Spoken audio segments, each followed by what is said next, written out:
The medieval world gave rise to one of history's most enigmatic organizations, the Knights Templar.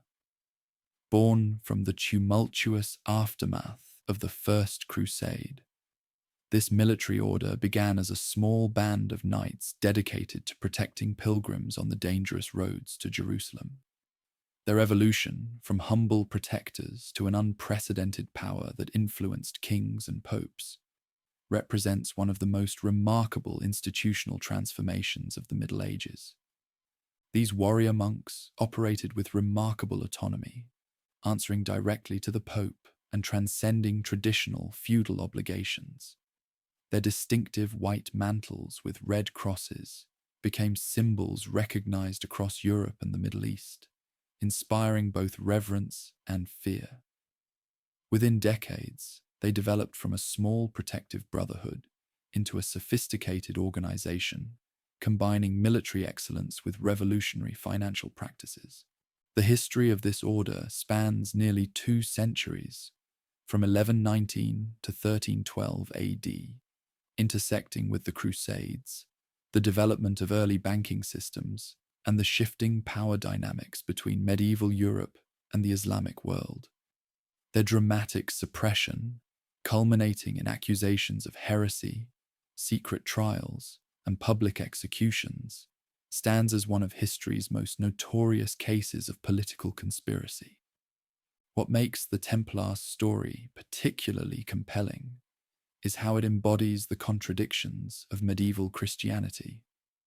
Warrior monks who took vows of poverty while amassing great wealth, religious men who engaged in diplomacy with Muslim leaders, and defenders of Christendom whose greatest enemies ultimately proved to be the very European powers they had long served. The year 1119 AD saw 9 French knights present themselves before King Baldwin II of Jerusalem with an unprecedented proposal for a new type of religious order. This moment marked the beginning of an institution that would reshape medieval politics, finance, and warfare, the poor fellow soldiers of Christ and of the Temple of Solomon. The world that gave birth to the Knights Templar was one of profound transformation. As the 11th century drew to a close, Europe stood at a crossroads of faith, power, and ambition. To understand the emergence of this revolutionary military order, one must first comprehend the complex landscape from which it arose, a continent defined by feudalism, a powerful church, and a growing fascination with the Holy Land. Medieval European society operated under the feudal system, a hierarchical structure binding individuals through mutual obligations of service and protection. At its apex stood monarchs whose actual power often proved limited in practice. Below them, influential nobles controlled vast territories through networks of vassals who pledged military service in exchange for land and security. This fragmented political landscape created a patchwork of competing interests across the continent, with violence and territorial disputes marking everyday life. The Catholic Church functioned as the unifying institution, transcending these political boundaries. By the late 11th century, it had evolved into the most powerful and far-reaching organization in Western Europe. The Cluniac reforms of previous decades had strengthened ecclesiastical independence from secular control and centralized authority under the papacy. Religious doctrine exerted tremendous influence over every aspect of medieval existence, from royal politics to peasant routines. Christian teachings provided the moral framework through which Europeans understood their world and their place within it. Under Pope Gregory VII, who led the Church from 1073 to 1085, religious authorities began asserting supremacy over secular powers in what scholars call the investiture controversy. This pivotal conflict centered on whether emperors or popes should appoint high church officials, but it represented a broader struggle over the relationship between spiritual and temporal authority. The humiliation of Emperor Henry IV at Canossa in 1077 where he reportedly stood barefoot in the snow for 3 days seeking papal forgiveness, symbolized the growing dominance of Rome's religious leadership. While Europe experienced these internal transformations, a vastly different civilization flourished across the Mediterranean. The Islamic world of the 11th century represented the pinnacle of contemporary achievement in numerous fields. From Baghdad to Cordoba, Muslim scholars preserved and expanded upon ancient Greek knowledge, advancing mathematics, astronomy, medicine, and architecture, while European societies remained comparatively underdeveloped. The Holy City held profound religious significance for Christians, Muslims, and Jews alike. For followers of Islam, it ranked as their third most sacred site after Mecca and Medina. The Dome of the Rock and Al-Aqsa Mosque stood as magnificent testimonies to Islamic reverence for this ancient center of faith.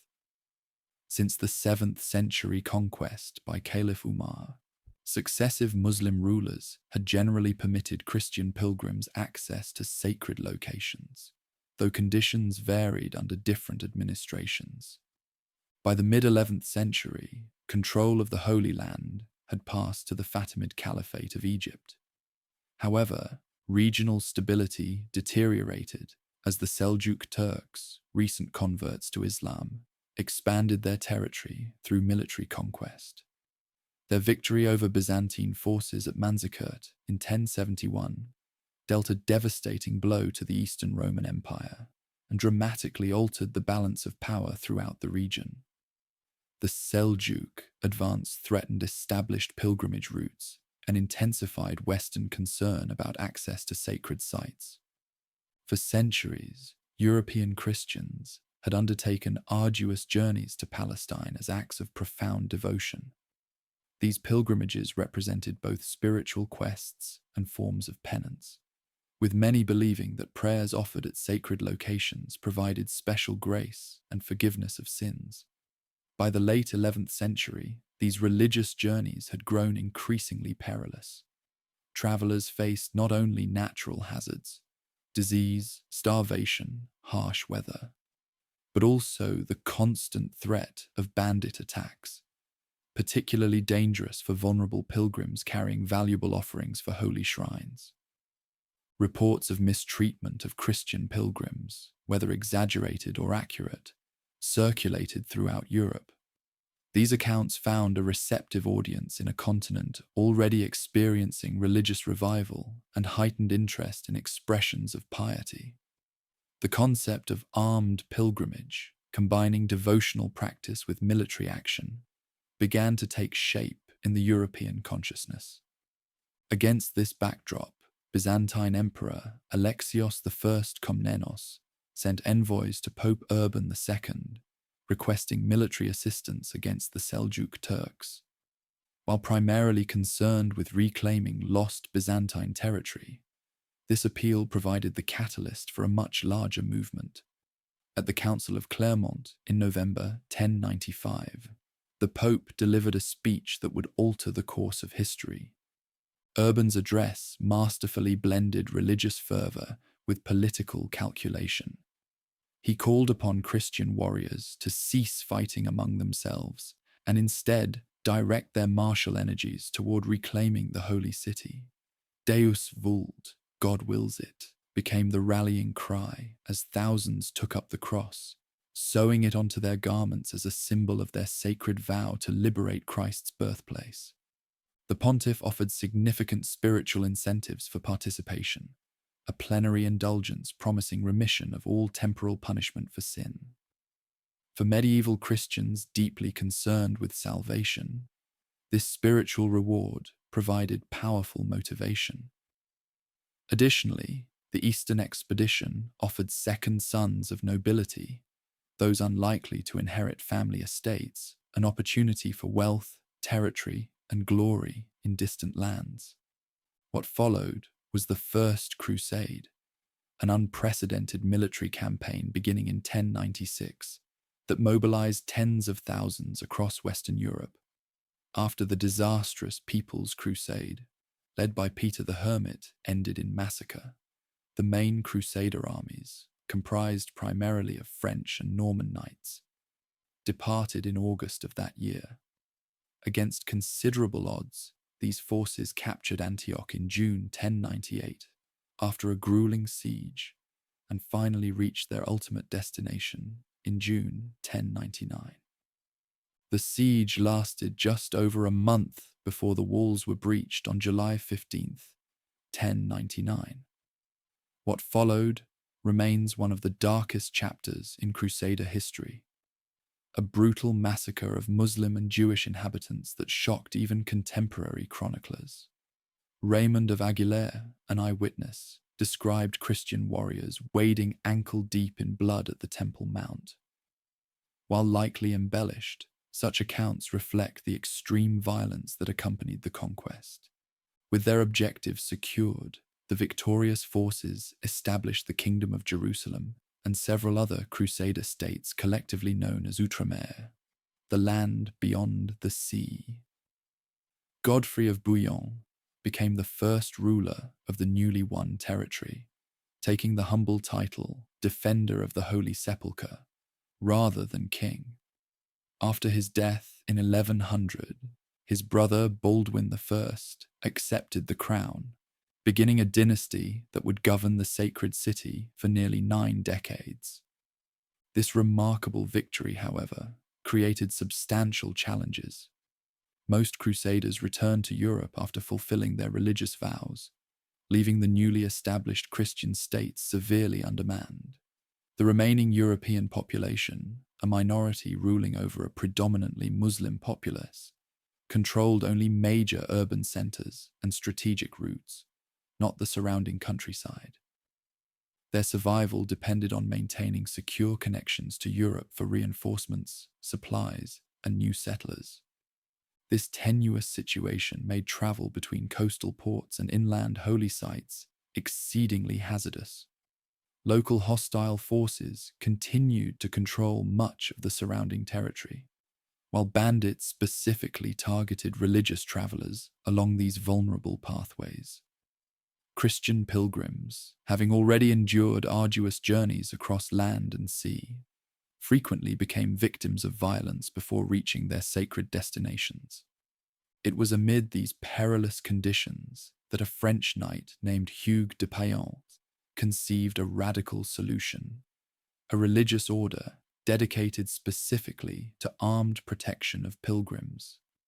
In 1119, merely 20 years after the First Crusade's success, he and 8 fellow knights took solemn vows before Patriarch Warmond and King Baldwin II, establishing the poor fellow soldiers of Christ and of the Temple of Solomon, the embryonic brotherhood that would develop into the legendary military order that transformed medieval society.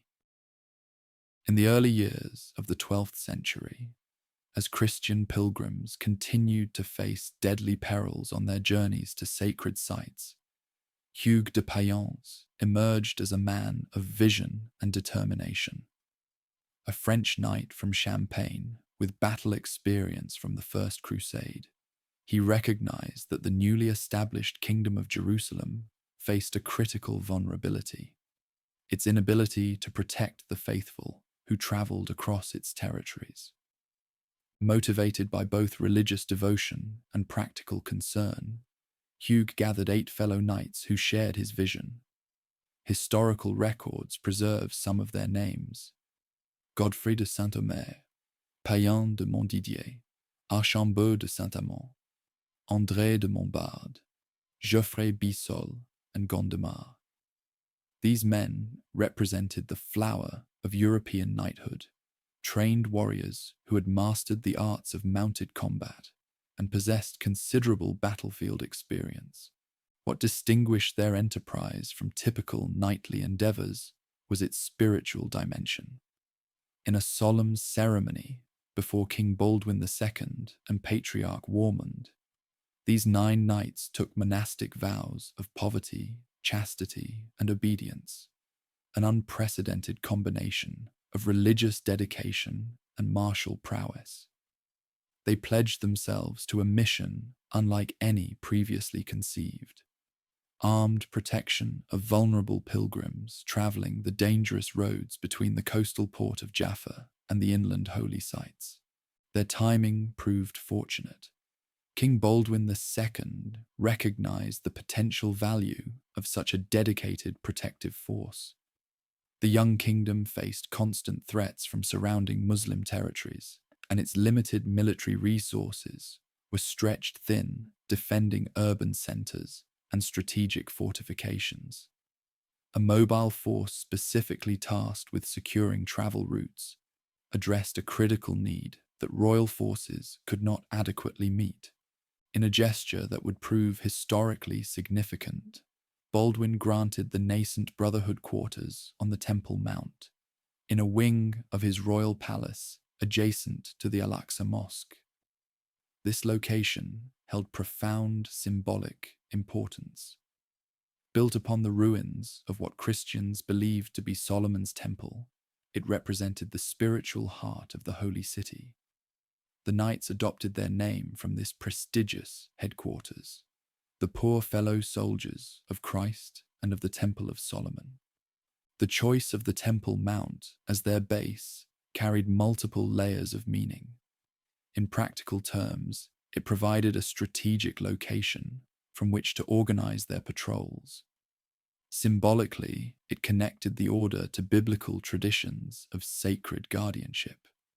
Some scholars suggest that the founders may have been influenced by stories of the ancient Levites who guarded Solomon's original temple. This connection to sacred history would become an important element of the order's identity and mystique. Despite royal support, the Brotherhood initially operated with extremely limited resources. Contemporary accounts describe them as so impoverished that two knights would share a single horse, an image later immortalized in their famous seal depicting two mounted men on one steed. Their early equipment consisted of donated garments and weapons, and they relied on charitable contributions for sustenance. This genuine poverty aligned with their monastic vows and distinguished them from the often ostentatious display of secular knighthood. Their daily activities focused on armed escorts for pilgrim groups along the most dangerous stretches of road, particularly the route from the coastal landing at Jaffa through the bandit-infested hills to sacred destinations. Using techniques developed during the Crusade, they organized travelers into protected convoys, positioned armed knights at front and rear, and maintained vigilant watch for ambush attempts. Contemporary accounts credit them with immediately reducing pilgrim casualties through these systematic protective measures. For nearly a decade, the Brotherhood operated in this humble capacity, gradually building a reputation for disciplined effectiveness and religious dedication. Yet despite their practical success, they faced skepticism from both religious and secular quarters. The concept of warrior monks represented a contradiction to many medieval minds. Traditional monastic orders emphasized peace, humility, and separation from worldly affairs, while knightly values celebrated martial prowess, honor, and secular glory. By combining these seemingly incompatible ideals, the Temple Knights challenged established social categories. The European religious establishment expressed particular concern about armed monks. How could men who shed blood, even in righteous cause, fulfill the spiritual ideals of monastic life? This theological question required resolution before the Brotherhood could gain wider acceptance and support. Their unusual status also raised practical questions of governance and accountability. As knights, should they answer to secular authorities? As monks, did they fall under church jurisdiction? Their unique position between these worlds created administrative ambiguities that troubled both royal and ecclesiastical officials. Despite these conceptual challenges, the practical value of their service generated growing support. Additional knights, inspired by their example, sought to join their ranks. Pilgrims who had benefited from their protection spread word of their effectiveness throughout Christendom. Their distinctive appearance, initially distinguished only by simple white mantles symbolizing their purity of purpose, became recognized along the roads of the Holy Land. News of this innovative order eventually reached influential ears in Europe, particularly those of Bernard, Abbot of Clairvaux, a nephew of one of the founding knights, André de Montbard. Bernard possessed unparalleled moral authority as the leading religious figure of his age. His intellectual brilliance and reputation for holiness made him the perfect advocate for the fledgling brotherhood. Though initially skeptical of the concept of warrior monks, Bernard came to recognize their potential as a force for righteous protection. Hugues de Payens recognized that for his order to expand its mission, it needed formal recognition from the highest authorities of Western Christendom. Around 1127, nearly a decade after the order's founding, he led a small delegation to Europe, seeking papal approval and additional recruits. This journey would transform the modest brotherhood into something far more significant than its founders likely envisioned. The timing of this European mission coincided with mounting concerns about the security of the Crusader states. Military setbacks had highlighted the precarious position of Christian territories in the East, generating renewed interest in supporting their defense. Hugues skillfully presented his order as part of the solution to this pressing problem. Dedicated warriors who combined religious discipline with military effectiveness, traveling through France, England, Scotland, and Flanders, Hugues attracted significant attention from nobility impressed by the order's mission. His most important audience came at the Council of Troyes in January 1129, where an assembly of ecclesiastical authorities gathered to consider the brotherhood's status. Here, with Bernard of Clairvaux's powerful advocacy, the poor fellow soldiers received formal recognition from the Church. This council marked a crucial turning point in the order's development. With Bernard's guidance, a formal rule was established for the brotherhood, drawing from the Benedictine and Cistercian traditions, but adapted to their unique military mission. This document codified both their spiritual obligations and their martial responsibilities, providing the structural framework for institutional growth. Bernard further legitimized their mission by composing a treatise titled In Praise of the New Knighthood, a theological justification for armed monks that resolved many of the religious concerns about their dual nature. The rule established a clear organizational hierarchy with the Grand Master at its head, supported by various officers including the seneschal, marshal, and draper. It prescribed daily religious observances alongside military training, creating a structured life that balanced spiritual and martial duties. It also established strict behavioral codes. Knights were forbidden from hunting for sport, gambling, or engaging with women, even female relatives. Their appearance was regulated down to the length of their hair and beards, creating a distinctly austere image that visually separated them from secular knights. Following this official recognition, Pope Honorius II placed the order directly under papal authority, exempting them from obligations to local bishops and secular rulers. This extraordinary autonomy would prove crucial to their future development, allowing them to operate across political boundaries as an international organization answerable only to Rome. The white mantle that had been their simple identifier now received an official distinction, a red cross added by Pope Eugenius III as a symbol of martyrdom. This striking visual emblem became their most recognizable feature, inspiring respect and, sometimes, fear across two continents. With church endorsement and a growing reputation, donations began flowing to the order from across Europe. Wealthy nobles gifted land, castles, and incomes to support their mission.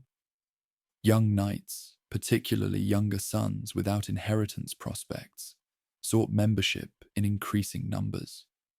What had begun as 9 knights sharing horses had transformed, within a single decade, into an internationally recognized institution with exponentially growing resources. As the brothers of the Temple returned to the Holy Land, following their European mission, they bore with them not only new recruits and material wealth, but also a transformed identity. No longer merely a local protective brotherhood, they had become the first military religious order in Christian history, a revolutionary institution that would reshape warfare, finance, and religious life in ways their humble founders could scarcely have imagined. The Crusader states established in the aftermath of the First Crusade existed in a political landscape unlike anything in contemporary Europe. Collectively known as Outremer, meaning the land beyond the sea, these Christian territories carved from Muslim-controlled regions represented a unique experiment in medieval governance. To understand the rise of the Templar Order, one must comprehend the complex political environment in which they operated. Foremost among these states stood the Kingdom of Jerusalem, stretching from the Mediterranean coast to the Jordan River. Surrounding it were the county of Tripoli, the Principality of Antioch, and the county of Edessa, each with its own ruler, laws, and strategic concerns. These territories formed a narrow coastal strip of Christian governance, surrounded by powerful Muslim states on nearly all sides. The political foundation of these Crusader states rested on an uneasy transplantation of European feudalism onto Middle Eastern soil. Baldwin I, crowned as Jerusalem's first king, established a feudal hierarchy with European nobles granted fiefs in exchange for military service. Yet this system faced immediate challenges in the Middle Eastern context. The shortage of European settlers meant that local administration often relied on indigenous Christian and Muslim officials. Unlike Europe's relatively stable boundaries, frontiers in Outremer remained fluid, with territories changing hands frequently through conquest or treaty. The Kingdom of Jerusalem developed distinctive political institutions, reflecting its unique circumstances. The High Court, composed of major feudal lords, both advised the monarch and limited royal authority. Unlike European kingdoms where hereditary succession was the norm, Jerusalem's crown was technically elective, though typically passing within the same dynasty. When male heirs were lacking, women could and did inherit the throne, a practice more common in Outremer than in Europe. This created complex scenarios where queens regnant or their consorts wielded power, sometimes leading to succession disputes that weakened the kingdom at critical moments. Templar knights entered this intricate political web as both participants and independent actors. Their relationship with successive kings of Jerusalem evolved considerably over time. During the earliest years, under Baldwin II, who had granted them their headquarters on Temple Mount, the Brotherhood enjoyed royal favor and protection while they established their mission. Their primary function, securing roads for pilgrims, aligned perfectly with royal interests in maintaining safe passage throughout the realm. As their wealth and military capacity grew, the Templar Order gradually assumed broader responsibilities within the kingdom's defense structure. By mid-century, they had begun constructing and garrisoning strategic castles along vulnerable frontiers. This development transformed them from a supplementary security force into essential military infrastructure. Kings increasingly relied on Templar strongholds to extend royal authority into regions where direct crown control remained tenuous. The political position of the military orders grew more complex during the reign of King Fulk, former Count of Anjou, who ruled Jerusalem through his marriage to Queen Melisende. As a newcomer to Outremer politics, Fulk sought reliable allies among the nobility. The Templars, with their growing international prestige and direct papal connection, offered a valuable counterbalance to entrenched local interests that sometimes challenged royal authority. However, this relationship contained inherent tensions. The Templars' exemption from royal taxation and their direct accountability to the Pope created a quasi-independent power center within the kingdom's borders. When royal and Templar interests aligned, this arrangement strengthened the realm.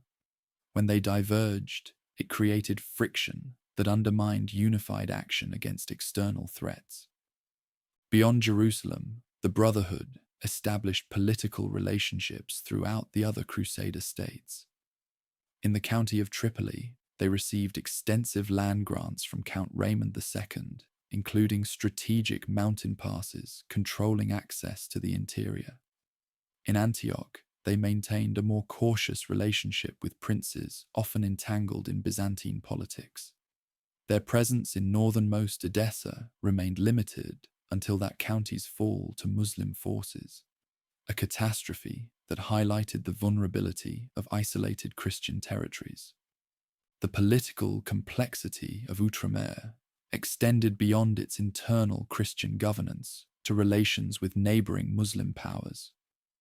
Contrary to popular conceptions of constant religious warfare, diplomatic engagement and negotiated coexistence characterized many periods. Trade connections remained vital to economic survival, creating interdependencies that sometimes transcended religious divisions. Treaties establishing temporary truces or defining spheres of influence were common diplomatic tools, with the Templars occasionally serving as intermediaries in these negotiations due to their reputation for adhering strictly to agreements. The Brotherhood's growing political influence drew them into factional struggles that plagued the Crusader states. Noble families frequently competed for power and position, forming alliances that shifted according to immediate interests rather than consistent principles. European-born Crusaders often clashed with second-generation settlers born in the East, whom they derisively called poulains. These locally born Franks had developed different perspectives on coexistence with Muslim neighbors, sometimes advocating accommodation policies that newcomers viewed as compromising Christian interests. Within this factional landscape, the Templars generally aligned with hardline positions, emphasizing military solutions to territorial security. Their perspective stemmed from practical experience protecting vulnerable travelers against raiders who exploited any weakness in defense. This stance sometimes placed them at odds with rulers seeking diplomatic arrangements to compensate for chronic military shortages. Relations between the military orders themselves added another layer of political complexity. The Hospitallers, originally founded as a medical organization caring for pilgrims, had evolved their own military branch partly in response to Templar success. Though serving complementary functions, the two orders developed an intense rivalry for donations, recruits, and influence. This competition occasionally erupted into open conflict, requiring royal or papal intervention to restore cooperation. The political landscape shifted dramatically following the disastrous Battle of Hotin and subsequent fall of Jerusalem to Saladin's forces. With the kingdom's capital lost and its territory reduced to a few coastal cities, political authority fragmented further. In this crisis atmosphere, the military orders, with their independent financing and international recruitment networks, gained even greater influence relative to weakened secular rulers. Throughout these political evolutions, the Templars faced a fundamental challenge, balancing their specific spiritual mission with pragmatic engagement in worldly politics. Their rule committed them to protecting Christian interests in the Holy Land, yet effective protection required political maneuvering that sometimes compromised monastic ideals. Individual Grand Masters navigated this tension differently, some maintaining strict independence from political entanglements, others becoming deeply involved in the governance of Outremer. By the latter half of the 12th century, the order had become indispensable to the political survival of the Crusader states. Their castles formed the backbone of territorial defense. Their financial resources supported struggling royal treasuries. Their diplomatic connections facilitated external alliances. Yet this very indispensability created growing resentment among some secular authorities, who found their own power increasingly constrained by Templar influence. The complicated politics of Outremer shaped the Templar order as much as the order shaped the region's politics.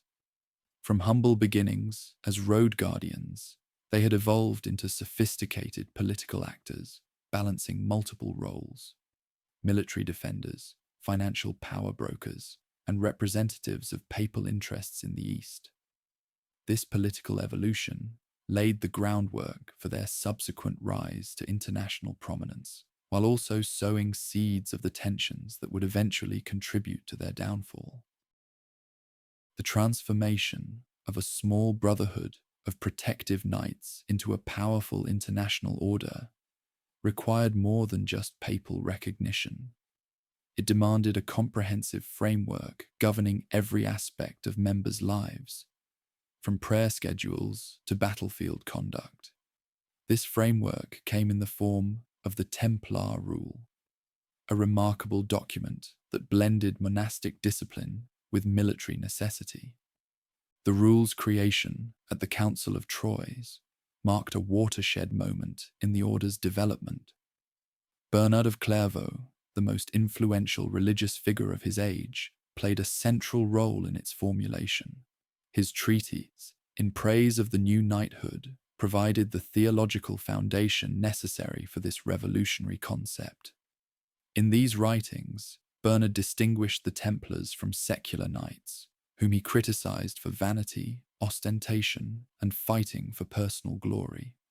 The Templars, by contrast, represented a new ideal: men who fought not for worldly recognition, but for the protection of the innocent and defense of Christendom. The knight who protects his soul with the armor of faith as he covers his body with an armor of steel, wrote Bernard. He is truly fearless and safe on either count. Having his body protected by armor of steel and his soul by armor of faith, he fears neither demons nor men. This powerful endorsement from such a revered figure silenced many critics who had questioned whether warfare and monastic life could coexist. The original Latin rule consisted of 72 articles establishing the spiritual and organizational foundation of the order. Over subsequent decades, it expanded significantly, with additional sections addressing specific situations and adding nuance to its regulations. The document covered everything from daily prayer requirements to proper horseback riding techniques, creating a comprehensive guide for Templar life. At the apex of the organizational structure stood the Grand Master, elected for life by an assembly of senior brothers. This position combined spiritual authority with military command, requiring both piety and strategic acumen. The Grand Master presided over the central governing body known as the chapter, where major decisions affecting the entire order were made collaboratively with input from senior members. Below the Grand Master served various officers with specific responsibilities. The seneschal functioned as deputy leader and administrator. The marshal oversaw military operations, training, and equipment. The commander of the Kingdom of Jerusalem managed affairs in the order's spiritual homeland. The draper supervised clothing and personal equipment distribution. The treasurer controlled financial matters, an increasingly complex role as the order's wealth grew. Each regional division, called a commandery, had its own leadership hierarchy, reporting ultimately to the Grand Master. This sophisticated administrative structure enabled effective management across vast geographical distances at a time when communication typically moved at the speed of horseback. While the Grand Master maintained ultimate authority, practical necessity required substantial autonomy for regional commanders who might wait months for instructions from headquarters. Beyond organizational structure, the rule established a distinct class system within the order. Full Knight brothers, who came exclusively from noble backgrounds, formed the elite military corps. Sergeant brothers, drawn from non-noble origins, served in supporting combat roles and managed many administrative functions. Chaplain brothers, ordained priests, attended to the spiritual needs of members.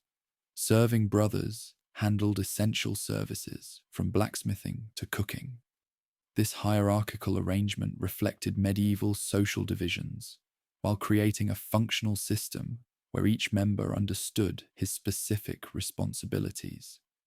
Daily life, under the rule, followed a disciplined schedule, balancing religious observance with military duties. Brothers rose before dawn for prayers, attended multiple religious services throughout the day, and maintained regular periods of silence. Between these spiritual obligations, knights trained in combat techniques, cared for horses and equipment, and performed assigned duties. This rigorous routine created the disciplined force that distinguished Templar knights on the battlefield. The religious aspects of the rule drew heavily from Cistercian practices, reflecting Bernard's influence. Mandatory attendance at canonical hours, regular prayer times spread throughout the day and night, maintained the monastic character of the order even during military campaigns.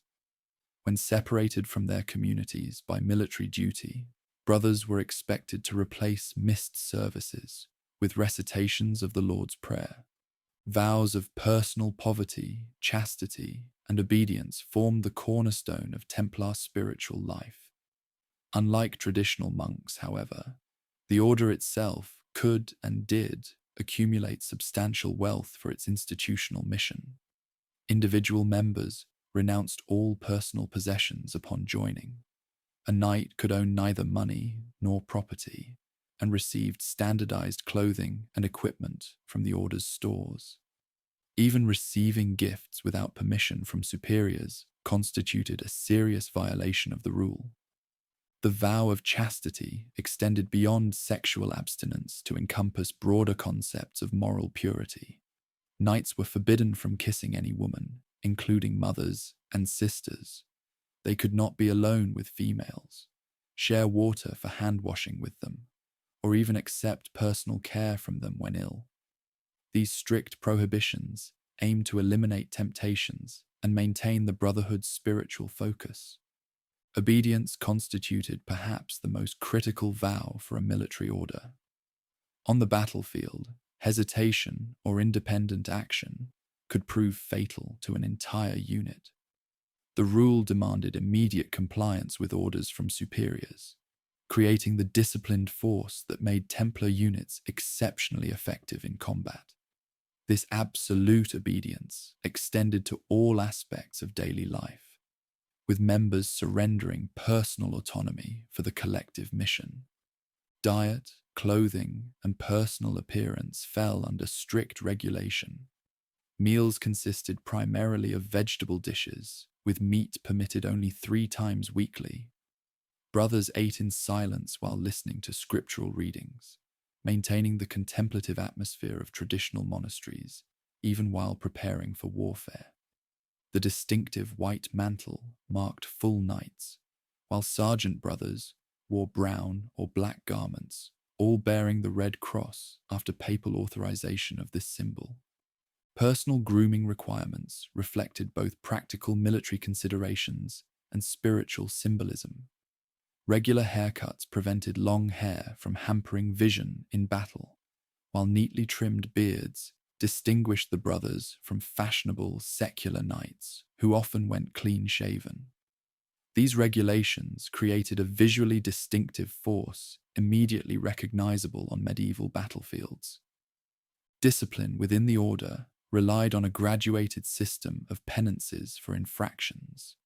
Minor violations might result in temporary meal restrictions or additional prayers. Moderate offenses could lead to flogging or isolation from the community. The most serious transgressions, especially those threatening the order's reputation or mission, resulted in expulsion, effectively ending a knight's career and identity. The rule addressed battlefield conduct in considerable detail, balancing strategic flexibility with ethical constraints. Knights received strict instructions never to retreat unless outnumbered by at least 3-1, establishing the fearsome reputation for standing firm that made them valuable in Crusader armies. Discipline in combat formation was paramount. No brother could charge ahead independently, even when victory seemed certain without permission from commanders. Perhaps most remarkably for its era, the rule included provisions for treating captives humanely and honoring truces with Muslim forces. While committed to defending Christian territories, the order recognized practical necessities of coexistence in frontier regions. This pragmatic approach sometimes created tension, with Crusade leaders advocating more absolute positions against Muslim neighbors. As the order expanded geographically, the rule adapted to diverse conditions across Europe and the Near East. European commanderies, far from battlefield pressures, emphasized economic productivity and recruitment. Eastern preceptories focused on military readiness and defensive infrastructure. This flexibility allowed the order to maintain its essential character while adjusting to regional circumstances. The Templar rule's comprehensive nature made it a revolutionary document in medieval institutional history. By successfully integrating seemingly contradictory vocations, monk and warrior, it created a new model that other military orders would emulate. The Hospitallers developed their own military branch with similar regulations, while the Teutonic Knights adopted many Templar organizational structures. Beyond its immediate application, the rule reflected deeper currents in medieval religious thought. Its emphasis on purposeful action, rather than contemplative withdrawal, aligned with broader reforms emphasizing practical Christianity engaged with worldly problems.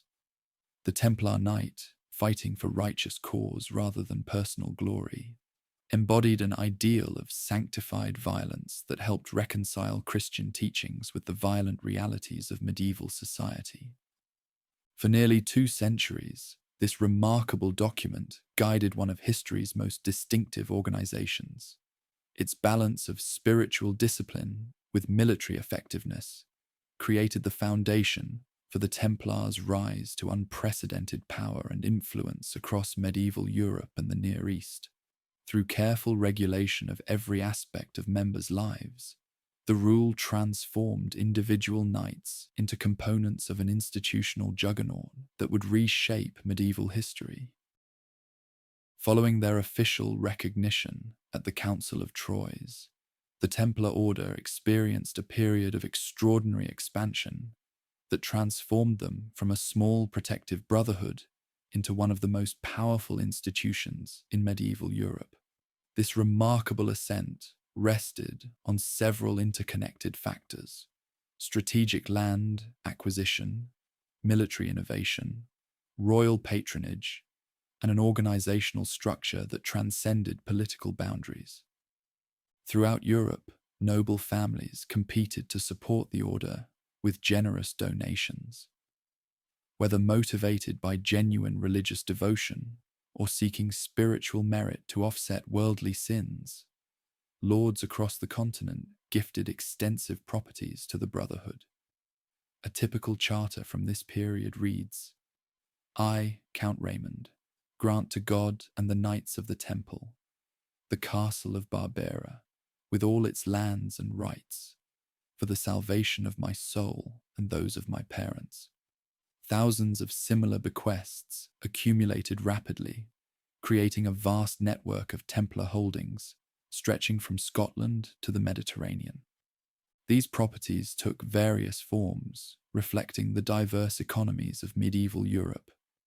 Agricultural estates provided sustainable income through rents and produce. Urban buildings in growing commercial centres generated steady revenue streams. Carefully situated castles controlled important trade routes and reinforced the order's military presence. Each donation, regardless of size, contributed to an expanding economic foundation that supported their core mission in the Holy Land. The management of this rapidly growing portfolio required sophisticated administrative systems. Local commanderies, each under the authority of a preceptor, operated as semi-autonomous units responsible for maximizing the productivity of regional holdings.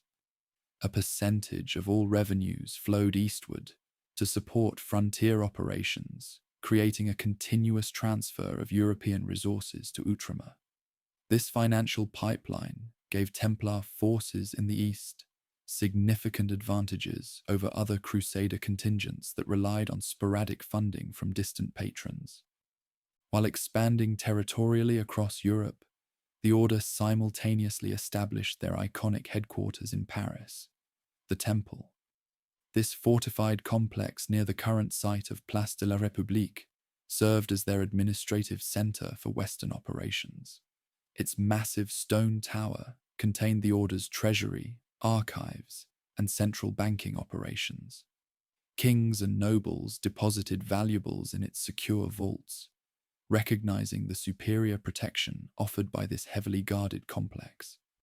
The Paris Temple became so central to French governance that it frequently hosted royal councils and served as the treasury for the French monarchy. In England, their London headquarters, known as the New Temple, provided similar functions for English royalty. King John stored the crown jewels there, while Henry III utilized Templar financial expertise to manage royal accounts. Across Europe, Templar preceptories became integral to local economic and political systems, transforming the order from foreign visitors into essential institutional infrastructure. The strategic value of the Brotherhood extended beyond their economic contributions. Their castles occupied critical defensive positions throughout Christian territories, forming a network of fortifications that complemented royal defensive systems. In the Holy Land, Templar strongholds like Château Pèlerin stood as imposing symbols of Christian military power, controlling key routes and providing secure bases for operations against hostile forces. Castle architecture under Templar direction reflected sophisticated military engineering principles, some adapted from Byzantine and Muslim examples.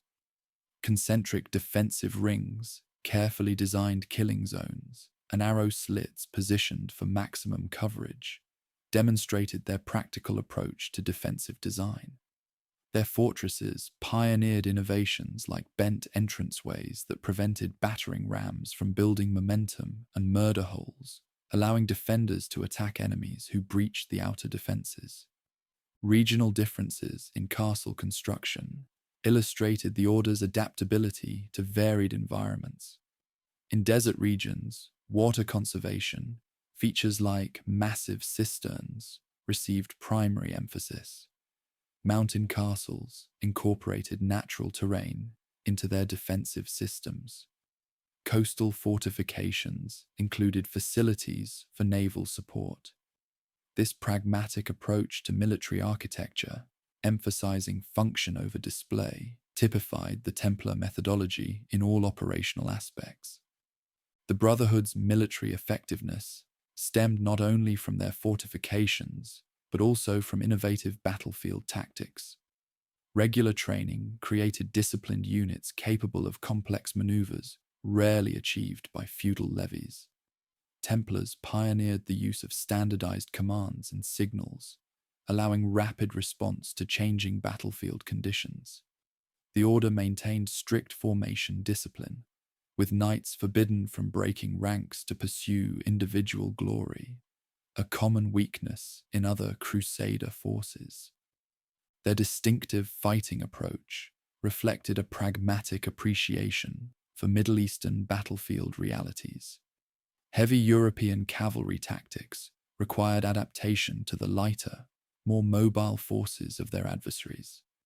Templar units developed hybrid approaches, combining Western shock combat with elements of Eastern mobile warfare. They maintained specialized scouting units familiar with local terrain and trained in reading subtle signs of enemy movement.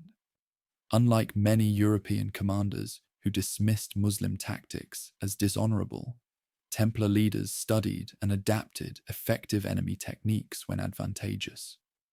Horse breeding represented another area of Templar excellence. The order maintained extensive stud farms dedicated to producing war horses with the specific characteristics needed for armored combat in Middle Eastern conditions.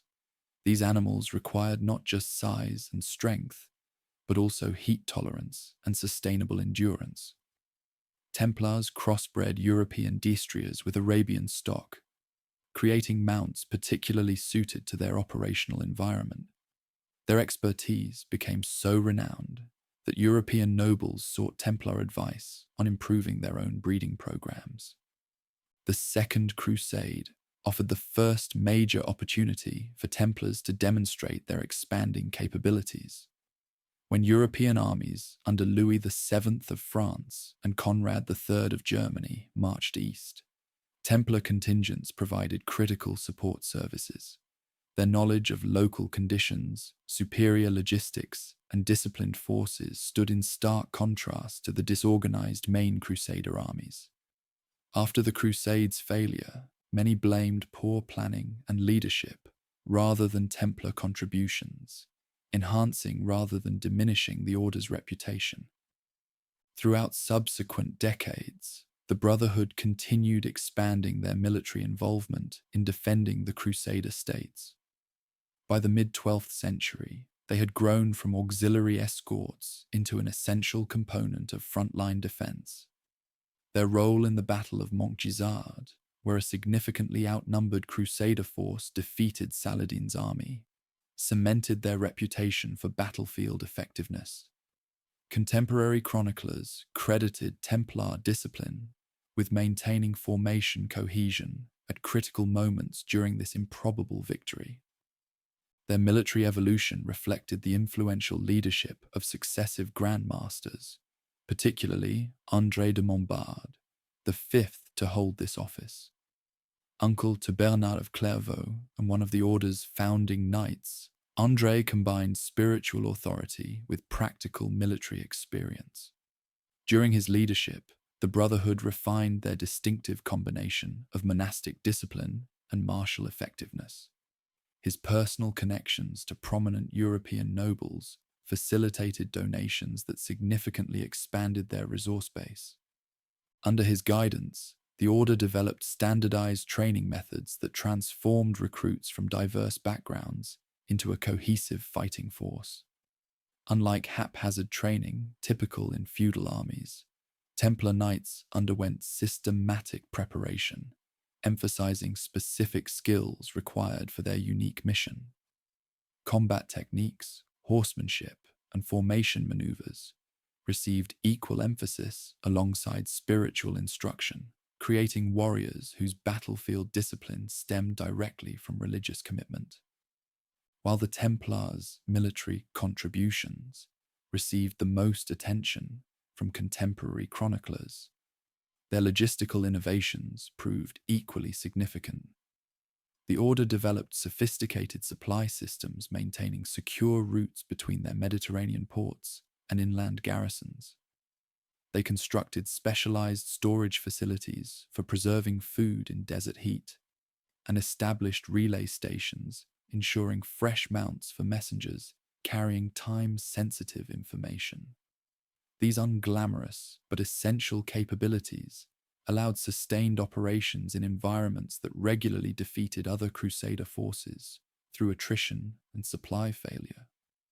Their engineering corps became renowned for rapid bridge construction, siege engine design, and water management in arid regions.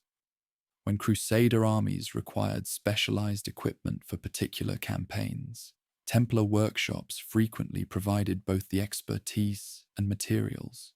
Their practical approach favored effectiveness over tradition, willingly adopting techniques from Byzantine and Muslim engineers when these offered advantages over European methods.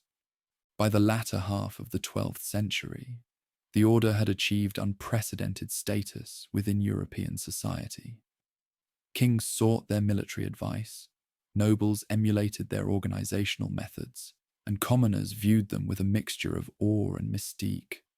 Their distinctive white mantles marked with red crosses had become recognized symbols of Christian military power from Scotland to Syria. The humble brotherhood, founded to protect pilgrims, had evolved into an international institution, wielding influence at the highest levels of medieval society. This meteoric rise contained inherent contradictions that would eventually contribute to their downfall. The vast wealth necessary to support their military mission created tension with their nominal vow of poverty.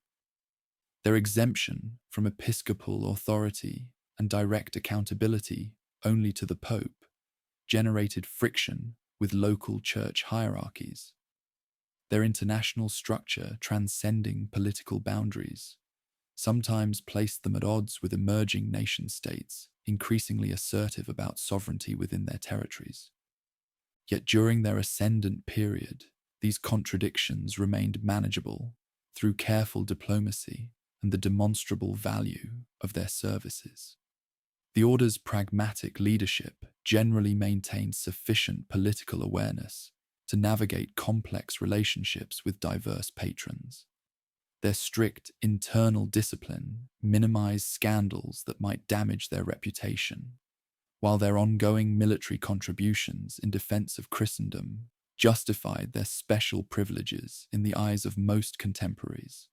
This golden age of Templar influence would eventually face its greatest challenge in the catastrophic events surrounding the fall of Jerusalem to Saladin's forces.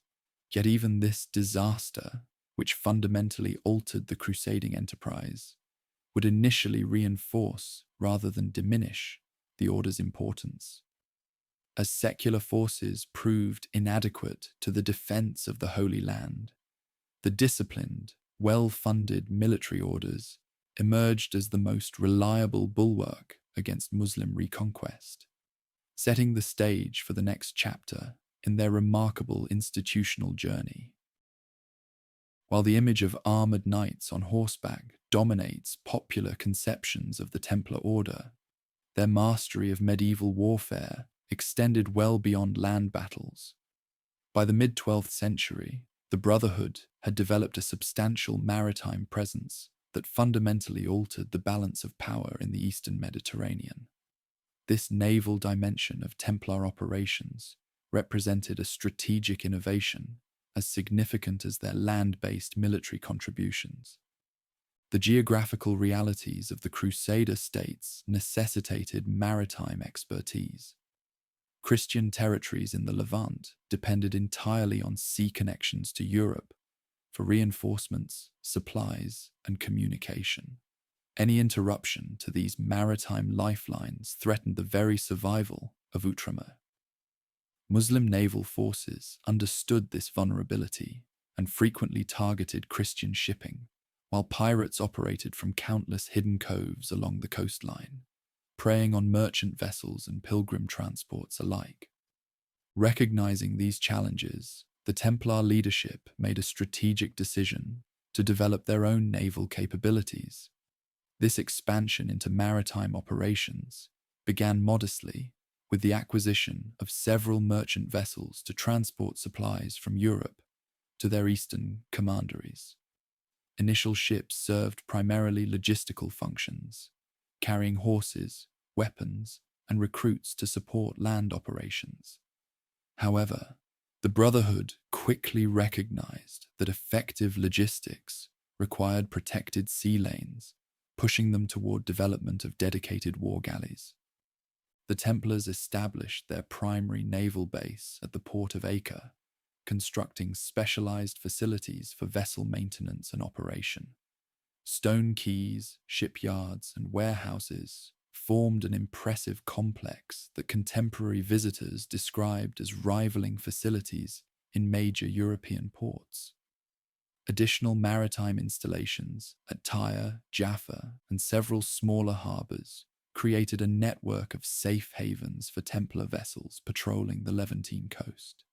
Their fleet consisted of several vessel types, each serving specific functions within their maritime strategy. Galleys with shallow drafts proved ideal for coastal patrol and pursuit of pirate craft. Larger transport vessels called naves carried heavy cargo, including the war horses essential to Templar military operations. Specialized pilgrim ships featured reinforced decks accommodating the hundreds of travelers who journeyed to fulfill religious vows. By the height of their naval power, accounts suggest the Brotherhood maintained several dozen vessels operating throughout the Mediterranean. The operation of this fleet required specialized knowledge absent from traditional knightly training. The Order addressed this need by creating a dedicated marine branch within their structure. Templar mariners developed expertise in navigation, ship handling, and naval combat tactics. Command positions typically went to knights with demonstrated aptitude for maritime operations, while experienced sailors from Italian maritime republics often served as technical specialists, bringing advanced seafaring knowledge into the Brotherhood's service. Templar naval operations fulfilled multiple strategic objectives beyond simple transport. Regular patrols along pilgrim sea routes dramatically reduced pirate attacks on vulnerable traveler ships. Convoy systems grouping merchant vessels under Templar protection improved commercial security, strengthening economic connections between East and West. Naval forces provided critical support for coastal castles, delivering supplies and reinforcements to installations that would otherwise remain vulnerable to siege. The strategic value of Templar maritime capabilities became particularly evident during the Third Crusade. When Christian forces undertook the siege of Acre, Templar vessels maintained a critical naval blockade, preventing Muslim relief ships from reaching the defended city. They transported siege equipment too massive for land travel and evacuated wounded soldiers for treatment at rear areas. This multidimensional support proved essential to the eventual Christian recapture of this vital port city. Beyond military applications, Templar ships provided critical transportation services for the broader Crusader enterprise. When European nobles and their retinues traveled east to fulfill crusading vows, they frequently booked passage on Templar vessels, recognizing their superior safety record and reliable scheduling. Pilgrims of more modest means similarly sought Templar transport when available, willing to pay premium fares for the security these ships provided. The Brotherhood developed standardized fare structures and established regular sailing schedules between major Mediterranean ports, creating an early form of organized passenger service. The maritime expertise developed for military purposes yielded significant commercial benefits as well. Templar ships engaged in trade during peaceful periods, transporting valuable Eastern goods to European markets and carrying Western products eastward. The profits from these commercial voyages helped finance the Order's broader military mission while strengthening economic ties between distant regions. Their reputation for honest dealings and reliable delivery made Templar vessels preferred carriers for high-value cargo requiring secure transport. The Brotherhood demonstrated remarkable innovation in their naval operations. Their ships incorporated design elements from both Western and Eastern maritime traditions, creating hybrid vessels particularly suited to Mediterranean conditions. Western-style deep hulls provided stability and cargo capacity, while Eastern-influenced Latine sails offered superior maneuverability in the variable winds characteristic of the Eastern Mediterranean. This pragmatic approach to naval architecture typified the Templar methodology of adopting effective techniques regardless of origin. Navigational practices similarly combined traditions from multiple seafaring cultures. Templar mariners utilized astronomical navigation techniques learned from Muslim sailors, alongside Western methods based on coastal landmarks and rudimentary charts. During nighttime operations, they employed signal lanterns, arranged in standardized patterns to maintain fleet cohesion, a system more advanced than contemporary European navies used. These technical innovations gave Templar vessels operational advantages that magnified their effectiveness despite relatively modest fleet size.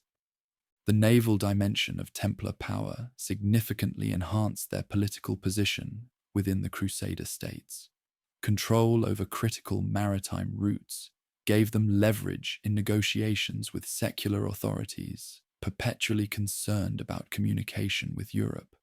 When political disputes arose between European powers operating in the East, Templar naval neutrality often provided the only reliable transport option for diplomats traveling to reconciliation conferences. This maritime power complemented their land-based military strength, creating a comprehensive security capability unmatched by any secular authority in Outremer. This naval expertise proved particularly valuable during periods of territorial setback. When inland areas fell to Muslim forces, coastal strongholds maintained by the military orders became the primary Christian footholds in the region. The ability to supply these positions from the sea ensured their viability even when surrounded by hostile territory. Following the catastrophic Battle of Hattin and subsequent loss of Jerusalem, Templar naval capabilities played a crucial role in maintaining the surviving coastal fragments of the Crusader states. Maritime operations presented unique challenges for an order bound by monastic vows. Life aboard medieval vessels involved hardships and dangers unfamiliar to land-based commanderies. Extended voyages required adaptations to regular prayer schedules and dietary restrictions. The Brotherhood developed specialized regulations for seafaring members, balancing spiritual obligations with practical necessities of maritime life. Ship chaplains conducted religious services adapted to naval conditions, maintaining the order's spiritual character even in this specialized branch. The Templar fleet reached its zenith of influence in the decades following the Third Crusade. With Jerusalem lost and Christian territory reduced to coastal regions, naval power became proportionally more important to Outremer's survival. The Brotherhood's ships maintained essential connections between isolated Christian outposts that would otherwise have been impossible to defend. Their maritime patrols represented a significant deterrent to Muslim naval forces, considering attacks on vulnerable coastal positions. Archaeological evidence from Templar port facilities reveals the sophisticated infrastructure supporting their naval operations. Excavations at Acre have uncovered specialized storage facilities for marine equipment, workshops for sail production, and slipways designed for efficient vessel maintenance. These physical remains confirm contemporary accounts describing highly organized maritime activities operating according to standardized procedures. The substantial investment in these facilities demonstrates the strategic importance the order placed on their naval capabilities. Though less celebrated than their mounted knights, Templar mariners made equally crucial contributions to the order's mission and reputation. Their mastery of Mediterranean seafaring extended the Brotherhood's protective reach beyond land routes to encompass the sea lanes connecting Europe with the Holy Land. This comprehensive approach to security, spanning both terrestrial and maritime domains, established the Templars as the indispensable guardians of Christian interests in the East. The maritime legacy of the Templar Order outlived their presence in the Levant. When Christian territories in the Holy Land finally fell, elements of their naval expertise transferred to other maritime powers, particularly Portugal, where many Templar resources were absorbed by the successor Order of Christ. This Portuguese connection would later influence the Age of Exploration, with ships bearing the distinctive Cross of Christ, evolved from the Templar emblem, venturing into the Atlantic under commanders trained in navigational techniques descended from Templar practices. By developing effective naval capabilities alongside their famous land forces, the Brotherhood demonstrated an integrated approach to medieval security operations that was centuries ahead of its time. Their comprehensive strategy, encompassing both domains, created the operational foundation for their rise to unprecedented power and influence throughout the Mediterranean world. While the martial prowess of the Templar Order drew the most attention from contemporaries, their most revolutionary innovation may have been financial rather than military. From humble beginnings protecting pilgrims' physical safety, the religious warriors evolved into guardians of their economic security as well, developing financial instruments and banking practices that transformed the medieval economy and established precedents still visible in modern finance. This transformation began with a practical problem. Medieval pilgrims traveling to sacred sites faced significant dangers beyond physical attack, chief among them the risk of carrying substantial wealth necessary for extended journeys. Gold coins and valuables made travelers conspicuous targets for bandits. Even when successfully defended from robbery, managing currency across regions using different monetary systems posed considerable challenges for medieval travelers. Recognizing these difficulties, the Knight monks developed an elegant solution that would revolutionize medieval finance. A pilgrim could deposit funds at a commandery in their home country, receiving a document encoded with symbols intelligible only to officials of the order. Upon reaching their destination, the traveler would present this document to the local establishment and receive equivalent funds in local currency, minus a modest service fee. This system, a forerunner of modern letters of credit, dramatically reduced the risks of long-distance travel while generating operational income for the military order. The practical advantages of this arrangement proved immediately apparent to merchants and nobles, as well as religious pilgrims. As commercial activity expanded in the High Middle Ages, traders eagerly embraced this secure method for transferring funds between distant markets without physically transporting valuables. The network of these warrior bankers, stretching from Scotland to Cyprus, enabled commerce on a scale previously unimaginable, helping fuel the commercial revolution transforming European economic life.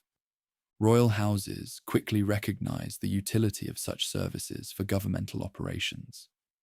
Medieval kingdoms typically lacked permanent financial institutions capable of managing state resources. Royal treasuries often consisted of little more than strong boxes, following the monarch from castle to castle, creating significant security and administrative challenges.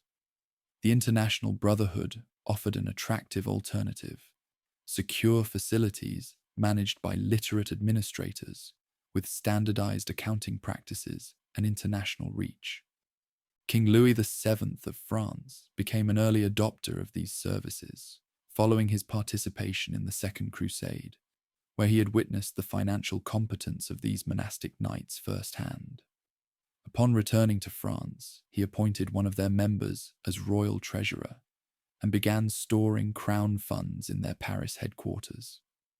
This arrangement established a pattern other monarchs would follow, particularly in England, where King John and later Henry III developed deep financial relationships with the military order. By the early 13th century, the Paris Temple functioned effectively as the French National Treasury, with dedicated officials managing royal accounts separately from the organization's finances. The administrative infrastructure supporting these financial operations demonstrated impressive sophistication for its era. The Holy Warriors maintained standardized accounting practices across their international network, using double-entry bookkeeping methods not widely adopted in Europe until centuries later. Regular financial inspections by visiting officials from headquarters ensured adherence to these standards, creating unprecedented accountability.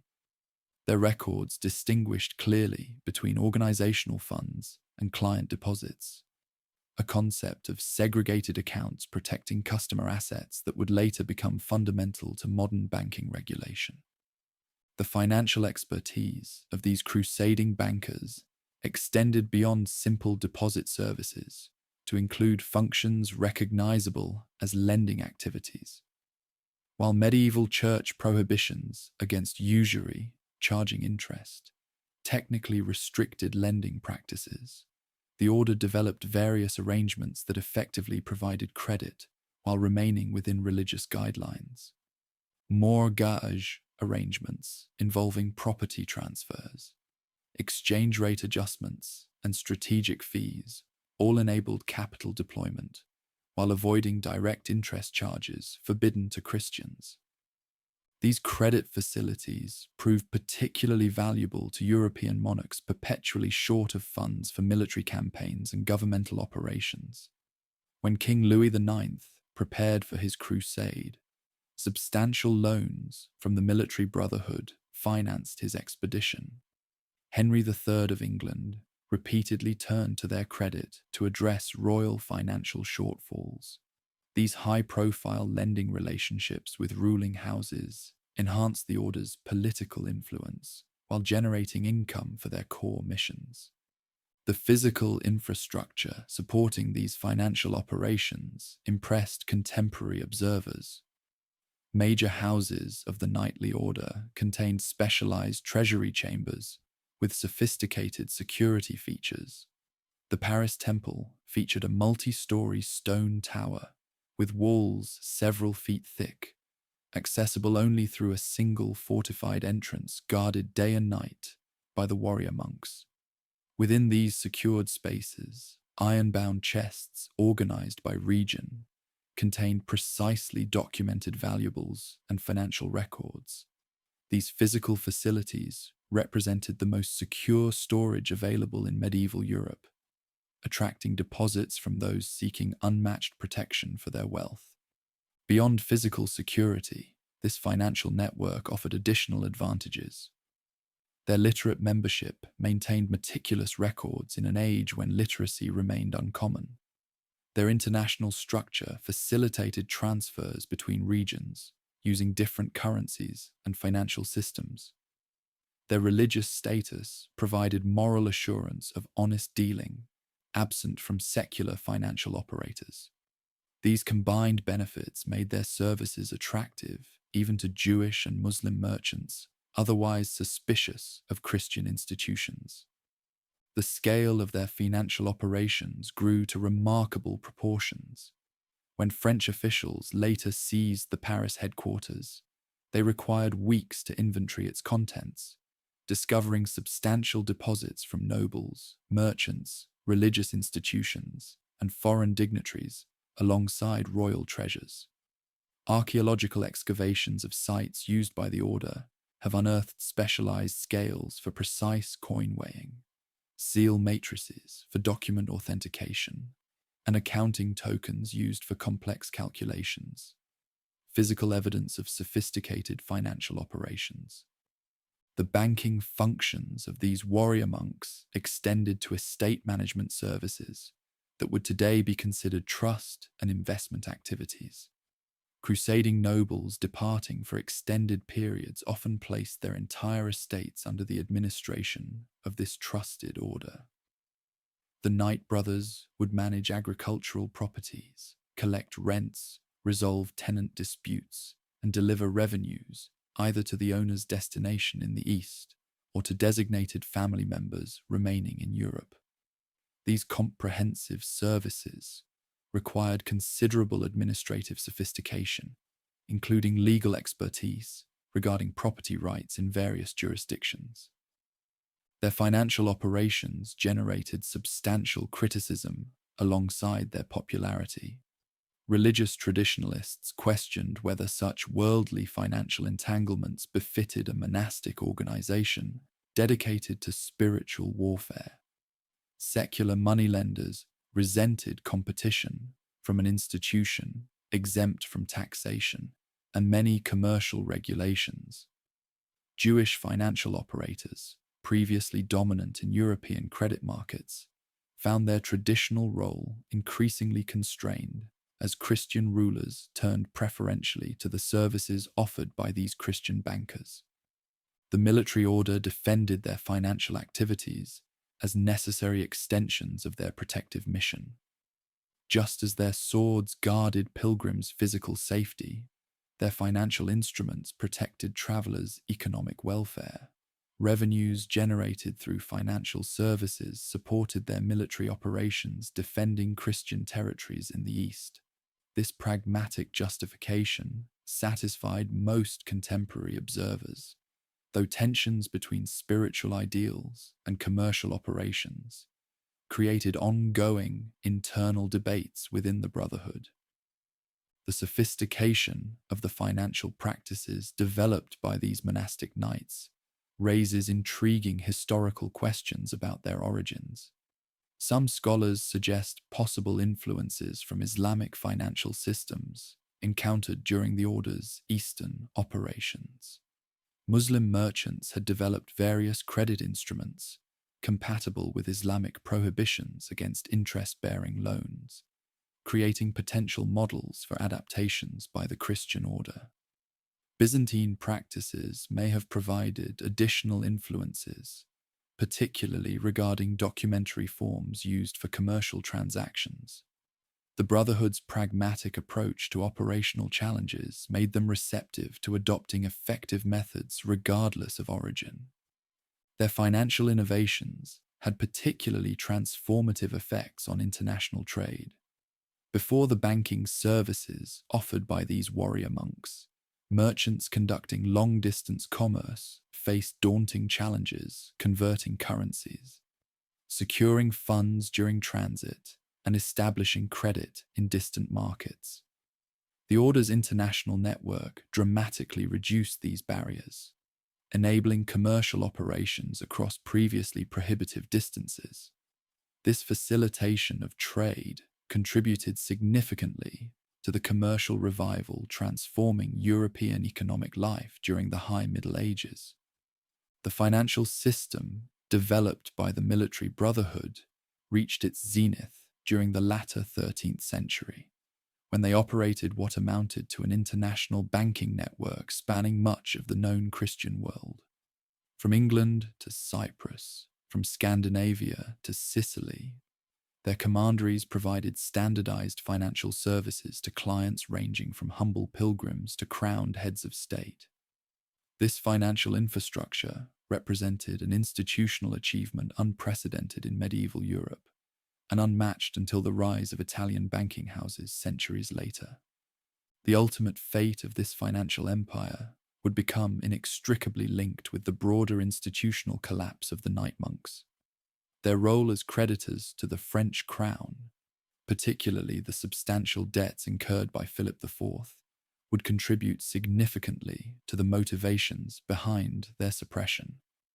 The spectacle of armed knights seizing the Paris Temple in October 1307 represented not merely an attack on a religious order, but the forcible appropriation of what had effectively become a national financial institution.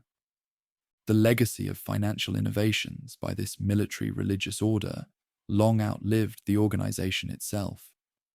Banking procedures they developed continued through successor institutions, particularly Italian banking houses that filled the void left by their suppression. Concepts of documentary credit, international transfers, trust services, and secured deposits pioneered by the Brotherhood became standard features of European financial systems. Their pragmatic solutions to medieval commercial challenges established precedents still recognizable in modern banking practices. The transformation of warrior monks into international bankers represents one of history's most remarkable institutional evolutions. From humble beginnings, protecting travelers on dangerous roads, the Holy Brotherhood developed financial instruments that transcended physical security to address economic vulnerabilities. This expansion from physical to financial protection demonstrated the Order's pragmatic adaptability and created an institutional legacy extending far beyond their military achievements. The knights who had mastered the sword proved equally adept at wielding financial instruments that would help reshape the medieval economy. The financial innovations described previously represented only one dimension of the warrior monks' broader economic impact. The Holy Brotherhood developed a comprehensive economic system, extending far beyond banking services to encompass agricultural management, industrial production, commercial transportation, and even early forms of economic statecraft. This integrated approach to resource management created a self-sustaining economic engine that powered their military and political activities across two continents. At the foundation of their economic empire stood vast agricultural estates donated by supporters throughout Europe. Unlike traditional monastic orders that operated their lands directly with lay brothers providing labor, the military order typically employed a manorial tenant system.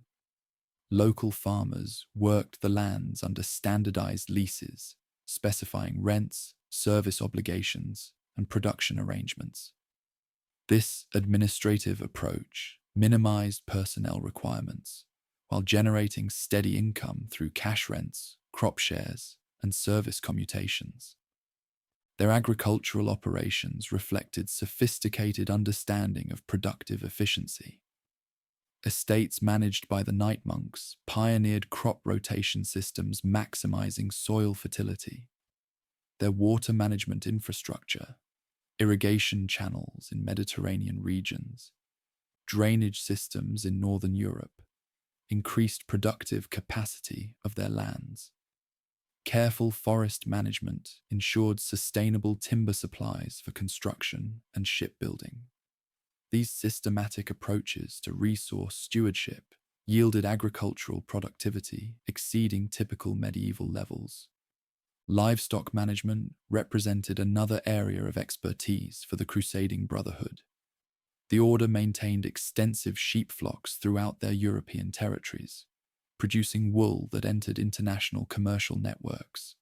Their horse breeding operations served both military needs and civilian markets, with destriers bred by the warrior bankers commanding premium prices from European nobility. In Iberia, where the religious knights held extensive frontier territories, their cattle ranching operations developed techniques later used in colonial American ranching practices. Beyond primary production, the order established specialized industrial facilities, processing agricultural outputs into higher value products. Water-powered mills ground grain, pressed oil, and fulled wool cloth. Wineries processed grapes from vineyards owned by the religious warriors into wines traded across Europe. Specialized workshops produced leather goods, ironwork, and textiles. These value-adding activities multiplied the economic productivity of their agricultural base, while reducing dependence on external suppliers for essential materials. The scale of these economic operations required administrative innovations uncommon in medieval society. The knightly order developed standardized accounting methods applied consistently across their far-flung holdings. Regular inventories documented assets and production output. Annual financial reports flowed from local commanderies to regional centers and ultimately to headquarters, creating unprecedented visibility into operations across their international network. This administrative sophistication enabled informed resource allocation decisions impossible in typical medieval economic units. Regional economic specialization within their network demonstrated particular foresight.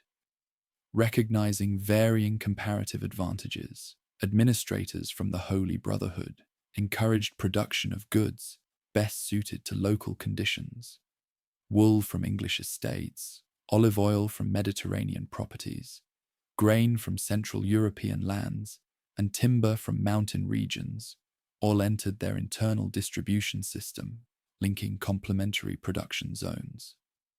This proto-industrial approach to regional specialization anticipated economic principles not formally articulated until centuries later. Their economic reach extended into urban environments as well as rural territories. Houses of the military religious order in major cities often controlled surrounding districts encompassing workshops, commercial buildings, and residential properties generating rental income. In London, their New Temple complex included extensive commercial properties along Fleet Street. The Paris Temple controlled substantial urban real estate beyond its famous headquarters. These urban holdings provided both income and strategic positioning within important commercial and political centers. Commercial transportation formed another significant component of their economic system. Beyond their naval operations described previously, the Knight brothers maintained extensive overland transportation capabilities connecting their properties. Standardized way stations provided secure overnight facilities for their transport convoys. Their pack animals and wagons moved not only their own goods, but also commercial freight for paying customers, creating an early form of common carrier service. The security provided by armed escorts from the order made their transportation services particularly valuable for high-value cargo. The integration of these diverse economic activities, primary production, processing, transportation, and financial services, created remarkable operational efficiencies. Grain from farms managed by the warrior monks might be processed at their mills, transported on their wagons to their ships, carried to distant markets, and sold through transactions financed via their banking services. This vertical integration minimized transaction costs and external dependencies, while maximizing returns from each economic activity. Their extensive economic operations required significant labor resources beyond sworn brothers. A complex hierarchy of associated personnel supported their activities: tenant farmers working their lands, wage laborers in their workshops, specialized craftsmen maintaining their equipment, and clerical staff managing their records. These extended economic networks created employment ecosystems reaching far beyond formal membership, magnifying their economic impact throughout medieval society. The religious warriors developed distinctive approaches to labor management, reflecting both spiritual values and practical necessities. Their wage rates typically exceeded local standards, attracting skilled workers and reducing turnover. Work regulations specified safety practices and quality standards unusual for the period. While maintaining clear status distinctions between brothers and lay employees, their operational practices demonstrated greater concern for worker welfare than most medieval employers, reflecting religious principles applied to economic relationships. Frontier economic development represented a specialized capability within their broader economic system. In contested regions like Iberia and Eastern Europe, the order received extensive grants of underdeveloped territories, requiring significant investment before generating returns. They specialized in transforming these frontier zones into productive regions through systematic infrastructure development, clearing forests, constructing mills, establishing settlements, and building defensive works that enabled agricultural colonization. This frontier economic expertise made them particularly valuable to rulers seeking to consolidate control over newly acquired territories. The economic relationship between their European properties and Eastern operations reflected sophisticated resource allocation strategies. European commanderies operated partly as economic support bases for frontline activities in the Holy Land. A standardized percentage of European revenues flowed eastward, providing consistent financial support, regardless of immediate political conditions affecting traditional Crusade funding. This reliable resource pipeline gave forces of the Holy Brotherhood significant operational advantages over other Crusade participants dependent on sporadic funding from distant patrons. Their economic operations demonstrated remarkable resilience during periods of political upheaval. When military setbacks in the East disrupted normal economic activities, the Knightly Order could redirect resources through alternative channels within their network. This adaptability proved particularly valuable following the loss of Jerusalem, when their economic infrastructure continued functioning despite significant territorial adjustments. The distributed nature of their economic operations made them less vulnerable to localized disruptions than more centralized medieval institutions. The economic power generated through these integrated systems inevitably attracted political attention. Kings recognized the strategic value of an institution capable of rapidly mobilizing substantial resources across international boundaries. The French monarchy became particularly dependent on the economic capabilities of the warrior bankers.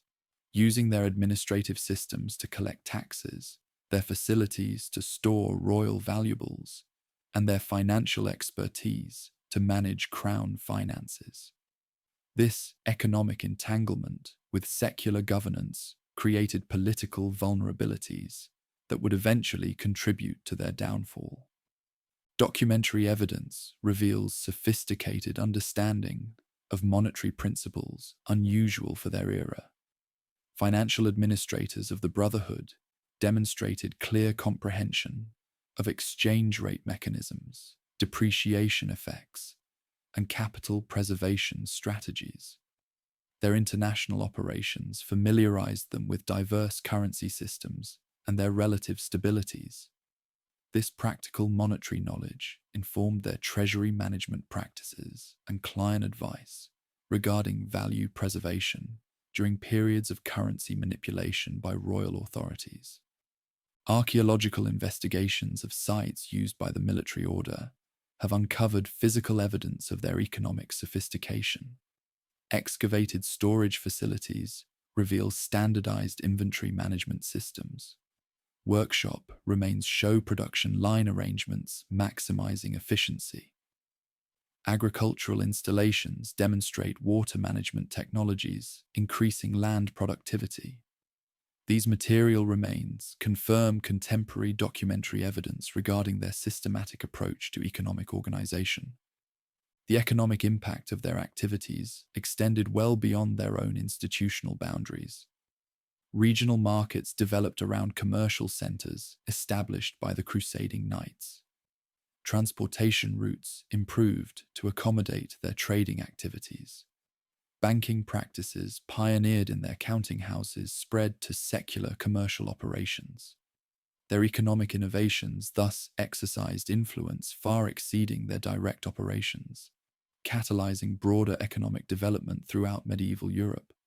Their economic practices reflected pragmatic adaptation rather than theoretical innovation.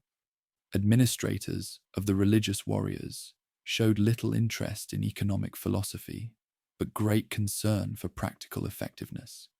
When existing methods proved inadequate for operational needs, they readily developed new approaches based on empirical observation rather than abstract principles. This practical orientation enabled rapid implementation of effective solutions without waiting for theological or theoretical justification. The economic dimensions of activities undertaken by the knight monks have received less attention from historians than their military exploits, yet arguably left more enduring legacies. Long after their distinctive white mantles disappeared from battlefields, economic practices they pioneered continued influencing European commercial development. From banking procedures to estate management techniques, from transportation systems to workshop organization, their pragmatic solutions to medieval economic challenges established precedents that shaped subsequent institutional evolution. The Brotherhood's economic achievements demonstrated that their organizational genius extended well beyond battlefield discipline. The same systematic approach that made their military units so effective in combat enabled unprecedented economic coordination across vast geographical distances. Their practical integration of spiritual values with economic activities created a distinctive organizational culture capable of sustaining complex operations while maintaining essential religious character. This ability to operationalize abstract principles into functional systems across multiple domains represents perhaps their most remarkable institutional achievement. Behind the grand historical narrative of battles and banking lay the daily reality of individual knights in the Holy Order, men who had committed their lives to an extraordinary blend of monastic discipline and military service. Their daily experiences differed markedly from both traditional monks and secular knights, combining elements of both vocations into a unique way of life that shaped every aspect of their existence from dawn until nightfall. The most immediately visible distinction of these warrior monks was their appearance.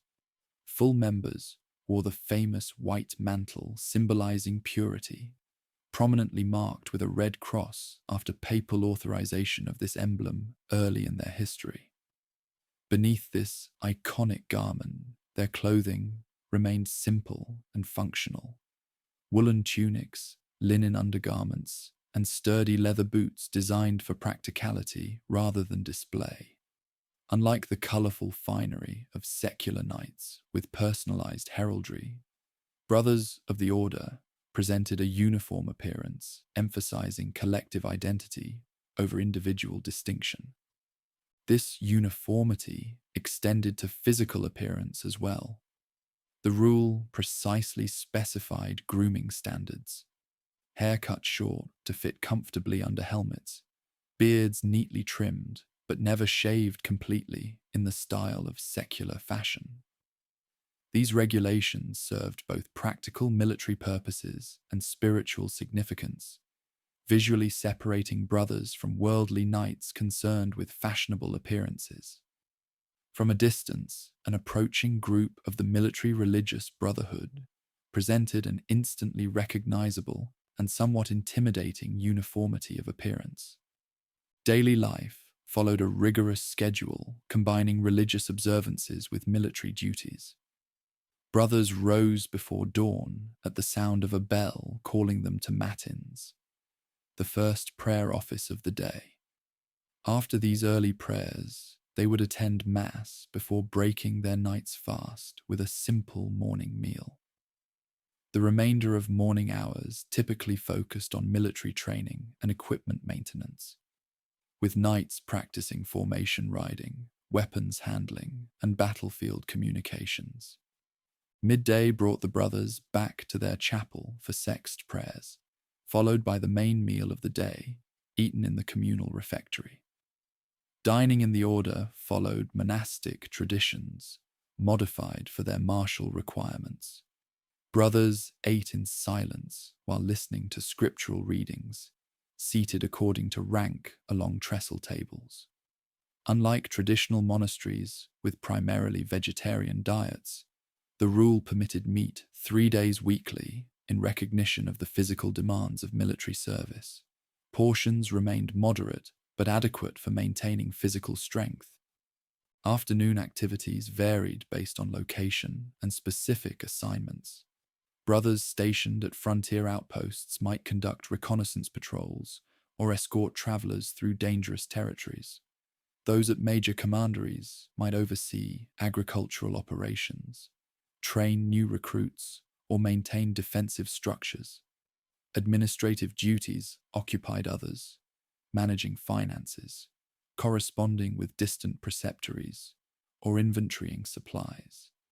The integrated nature of operations within the Holy Brotherhood meant that knights regularly rotated through diverse responsibilities throughout their service. As evening approached, brothers gathered again for Vespers prayers before a light supper. After Compline, the final prayer office, the rule imposed strict silence until morning. Knights retired to dormitory accommodations reflecting their monastic vows, simple rope beds with straw mattresses arranged in communal sleeping halls rather than private chambers. Personal possessions remained minimal, typically limited to clothing, devotional items, and military equipment issued by the order rather than personally owned. This daily rhythm varied somewhat between locations.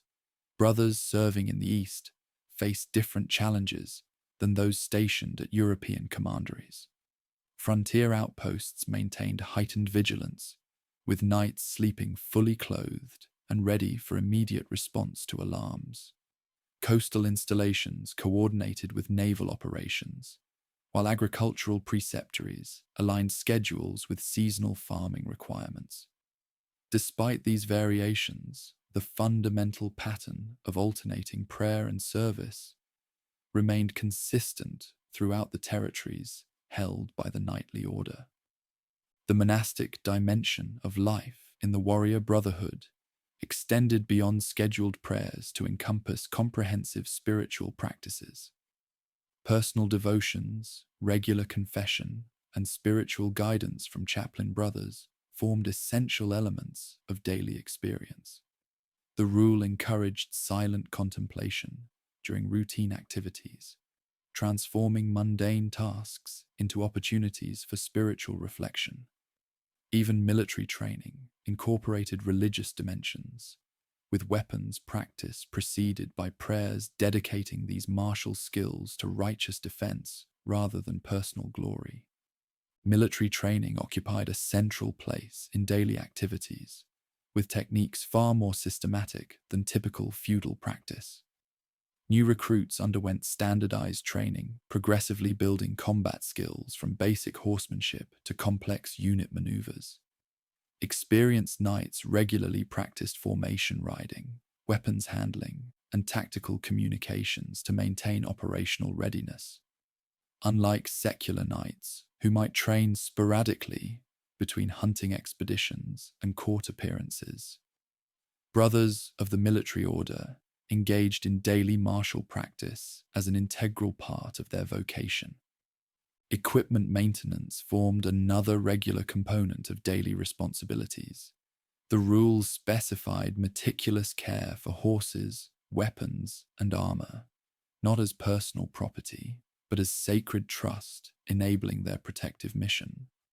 Brothers spent significant time inspecting gear for damage, cleaning metal components to prevent corrosion, and ensuring mounts received proper care. This systematic approach to equipment maintenance contributed significantly to battlefield effectiveness for the Holy Knights, with warriors entering combat using gear maintained to highest standards. Communal life within establishments of the religious order reflected careful balance between military hierarchy and monastic equality.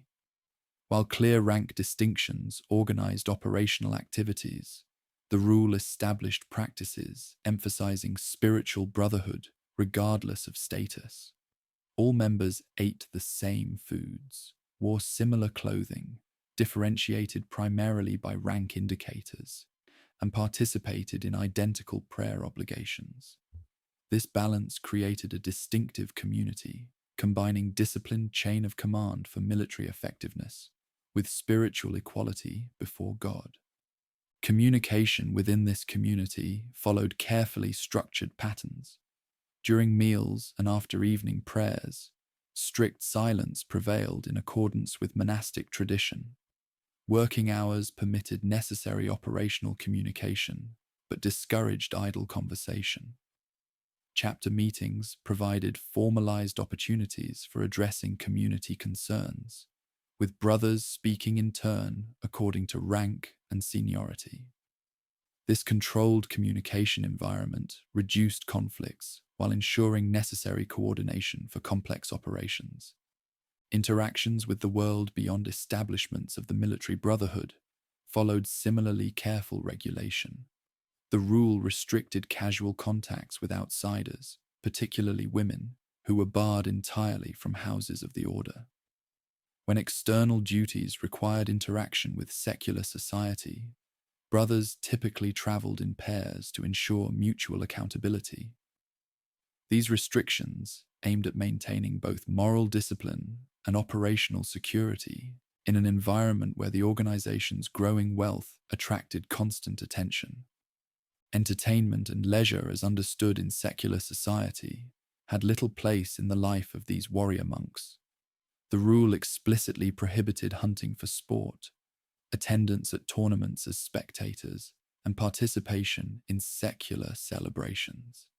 Physical recreation took practical forms like swimming for exercising horses, or targeted games developing combat-relevant skills.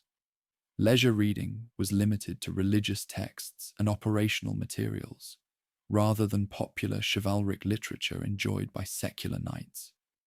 These restrictions reinforced separation from worldly values while maintaining focus on their spiritual military mission. Discipline within this structured community relied on graduated consequences for infractions.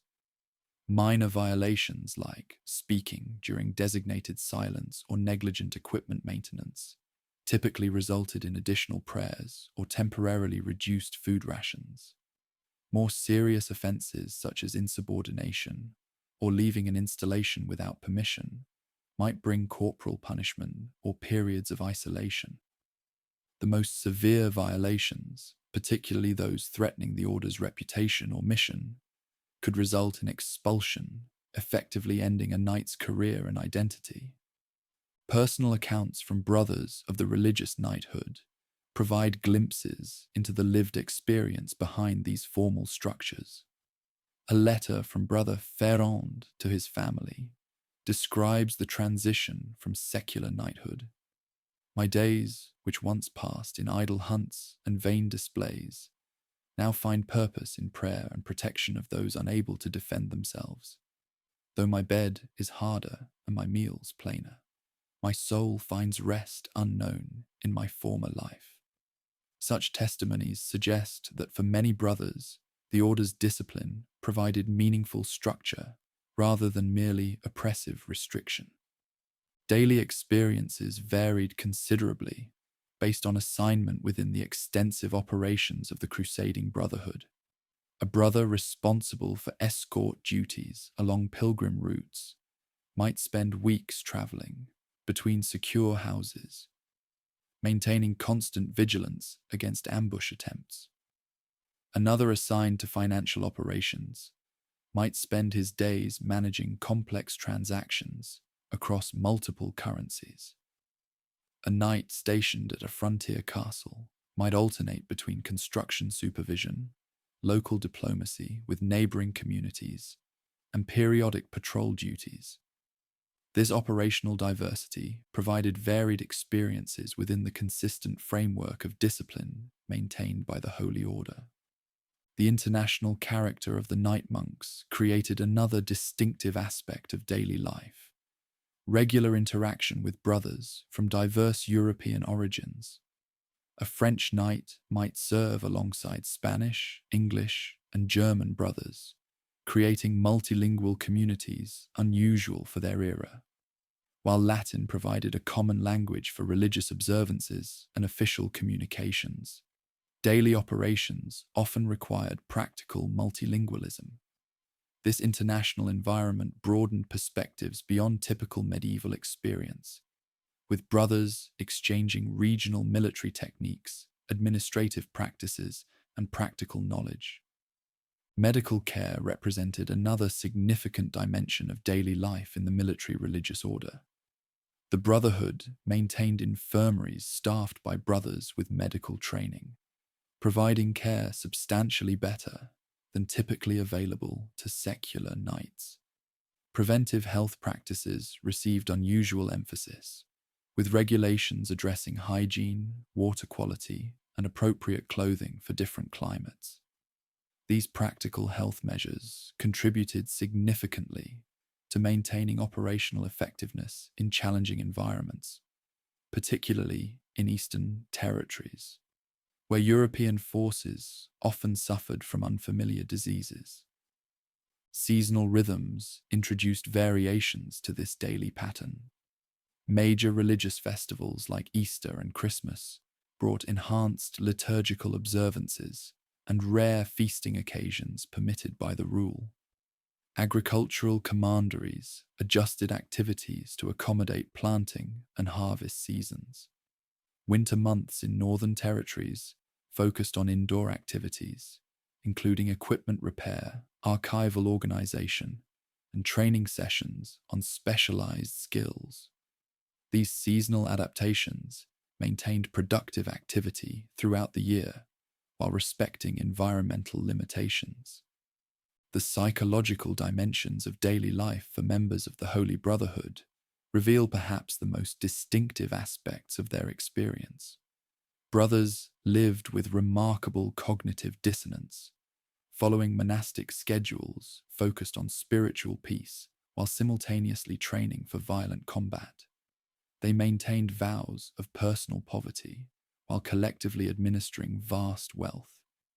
They lived almost entirely among men while serving an order dedicated to the Virgin Mary. Navigating these contradictions required psychological adaptability that distinguished the mentality of these warrior monks from both traditional monastic mindfulness and secular knightly pragmatism.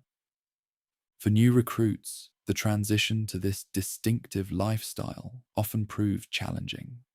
The order developed systematic initiation processes, gradually introducing novices to the disciplines of the religious knights.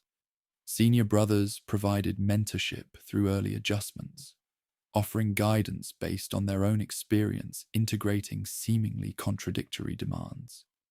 Historical records indicate some recruits abandoned the process, finding the order's disciplines too demanding, while others discovered in these same structures a profound sense of purpose previously lacking in secular knighthood.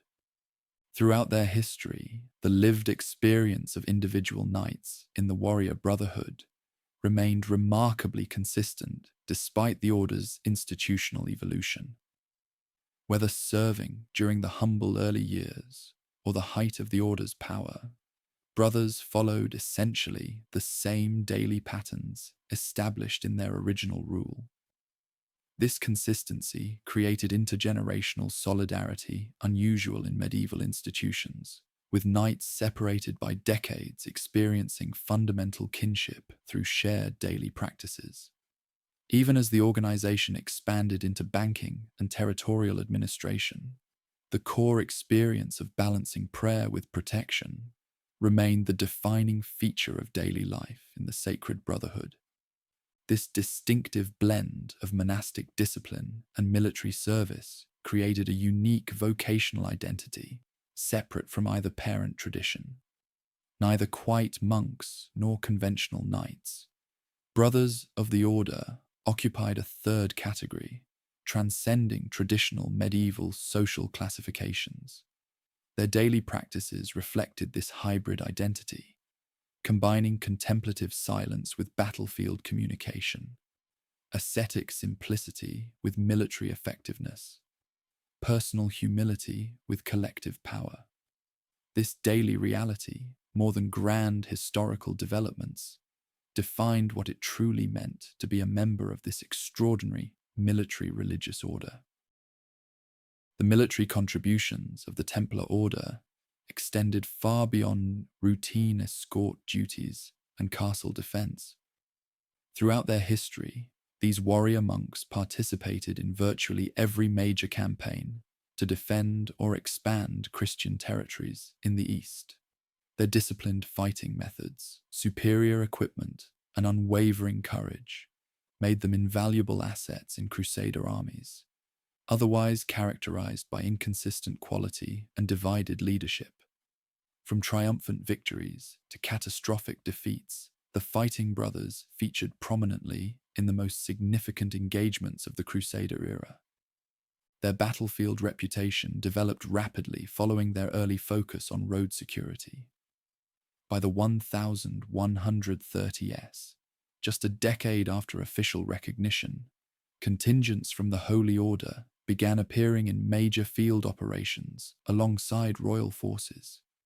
The Siege of Ascalon in 1153 marked their first prominent role in a large-scale engagement. This strategic coastal city had remained a Muslim enclave from which Egyptian forces launched raids into Christian territories. Under Grand Master Bernard de Tremblay, Knights of the Religious Brotherhood spearheaded several assaults against the formidable defences.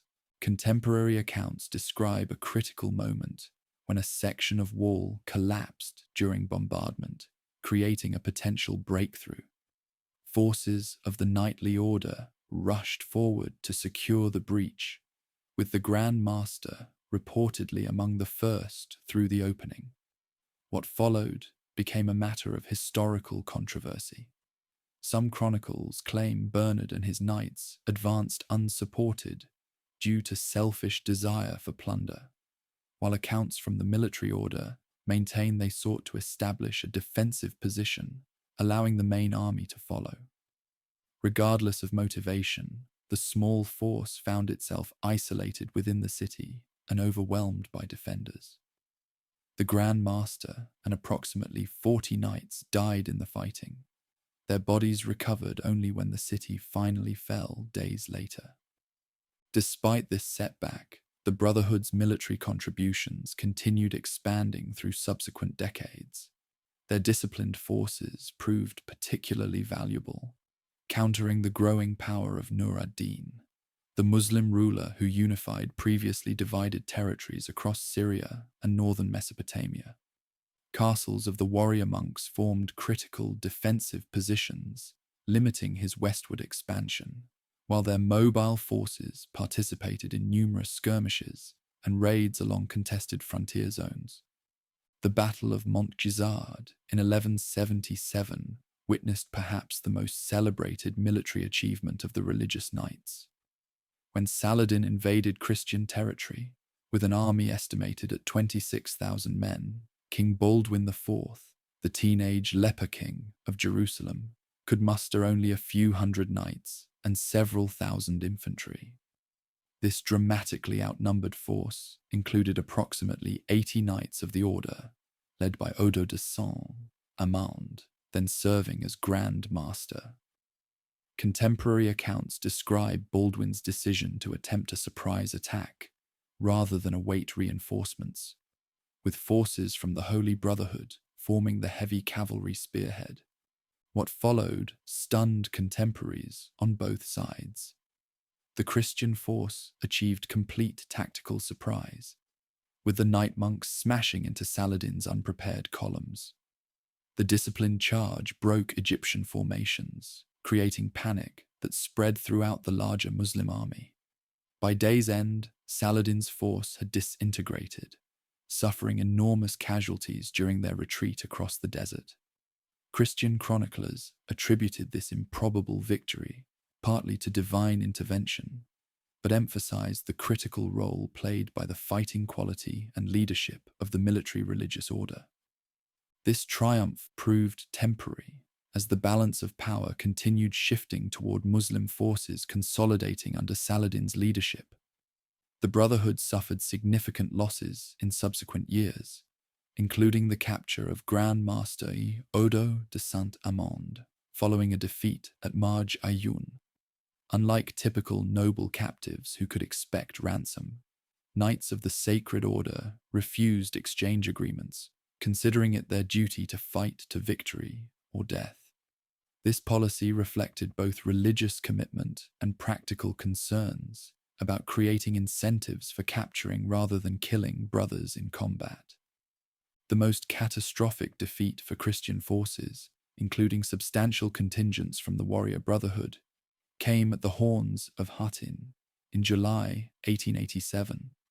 This watershed battle resulted from strategic miscalculations by Guy of Lusignan, who had recently claimed the throne of Jerusalem.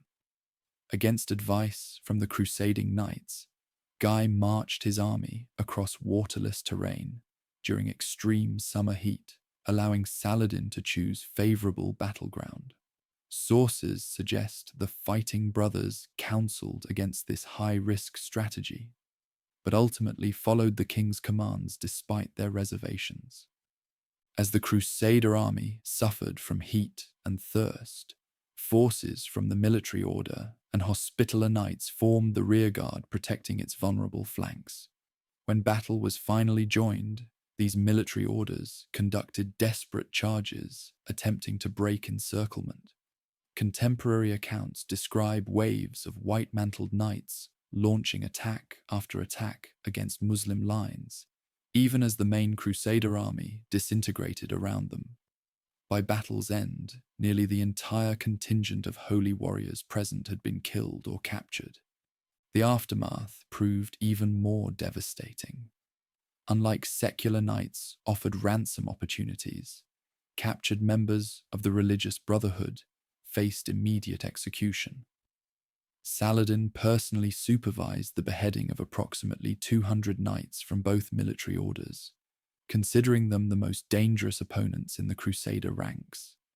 This targeted elimination of experienced brothers represented a devastating blow to Christian military capabilities in the region. Within months, Jerusalem itself fell to Saladin's forces, effectively ending the First Crusader kingdom. This catastrophe paradoxically enhanced the order's importance in remaining Christian territories. With secular forces devastated and many nobles captured, the military orders, with their independent financing and international recruitment networks, became the primary defensive bulwark for surviving coastal cities. Castles of the warrior monks formed critical strongpoints as Saladin's forces swept through formerly Christian territories. Their naval capabilities proved essential, maintaining supply lines to isolated outposts that would otherwise have been impossible to defend. The Third Crusade, launched in response to Jerusalem's fall, brought new opportunities for military contributions from the knightly brotherhood. When Richard the Lionheart's forces advanced down the Palestinian coast, contingents of the Holy Order served as both battlefield units and cultural interpreters for European commanders unfamiliar with local conditions. The Brotherhood provided specialized reconnaissance capabilities, guides familiar with difficult terrain, and advisors regarding Muslim fighting methods.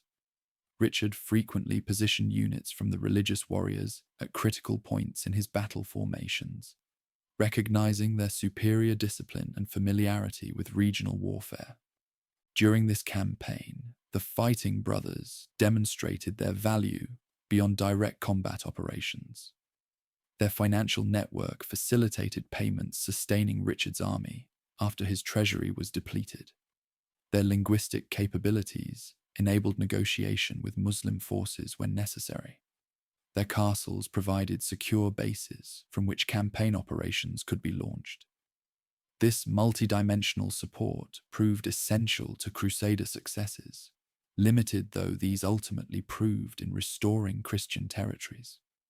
The relationship between forces of the military religious order and other Crusader contingents often reflected complex tensions. Their battlefield discipline contrasted markedly with the individualistic approach of many secular knights seeking personal glory.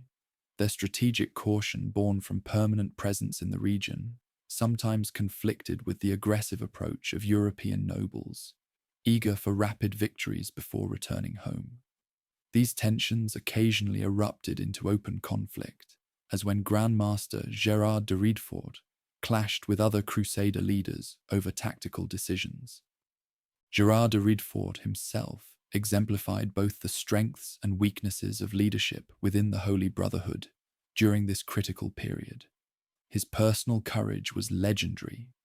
Contemporary accounts describe him repeatedly charging into seemingly hopeless situations, emerging unscathed while those around him perished.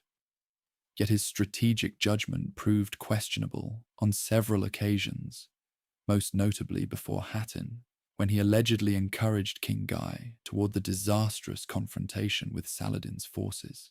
His complex legacy illustrates the challenges facing military leaders balancing aggressive action against strategic prudence. The Fourth Crusade never reached the Holy Land, diverting instead to Constantinople, with consequences disastrous for Byzantine-Western relations.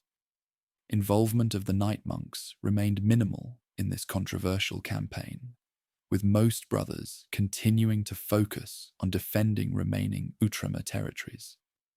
This decision reflected their pragmatic commitment to their core mission rather than political entanglements. While European attention diverted elsewhere, the fighting brothers maintained their vigilant stance along increasingly threatened frontiers. Subsequent crusading efforts brought diminishing returns, despite continued participation by the religious knights. The Fifth Crusade, targeting Egypt, initially achieved significant success, capturing the port of Damietta, with forces from the military order playing important supporting roles. However, strategic overreach led ultimately to defeat in the Nile Delta, with the entire Crusader army nearly destroyed during a disorganized retreat.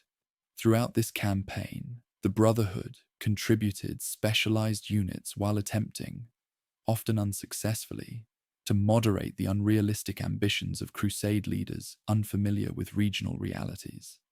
The Sixth Crusade, under Emperor Frederick II, achieved temporary restoration of Jerusalem through negotiation rather than combat, creating uncomfortable diplomatic compromises for military orders committed to more absolute positions. Leadership of the warrior brotherhood maintained skeptical distance from these arrangements, correctly anticipating their fragility. When Jerusalem returned to Muslim control a decade later, their caution appeared vindicated, though this stance created political tensions with imperial supporters. Throughout these fluctuating Crusader fortunes, the order maintained a consistent military presence when other forces came and went.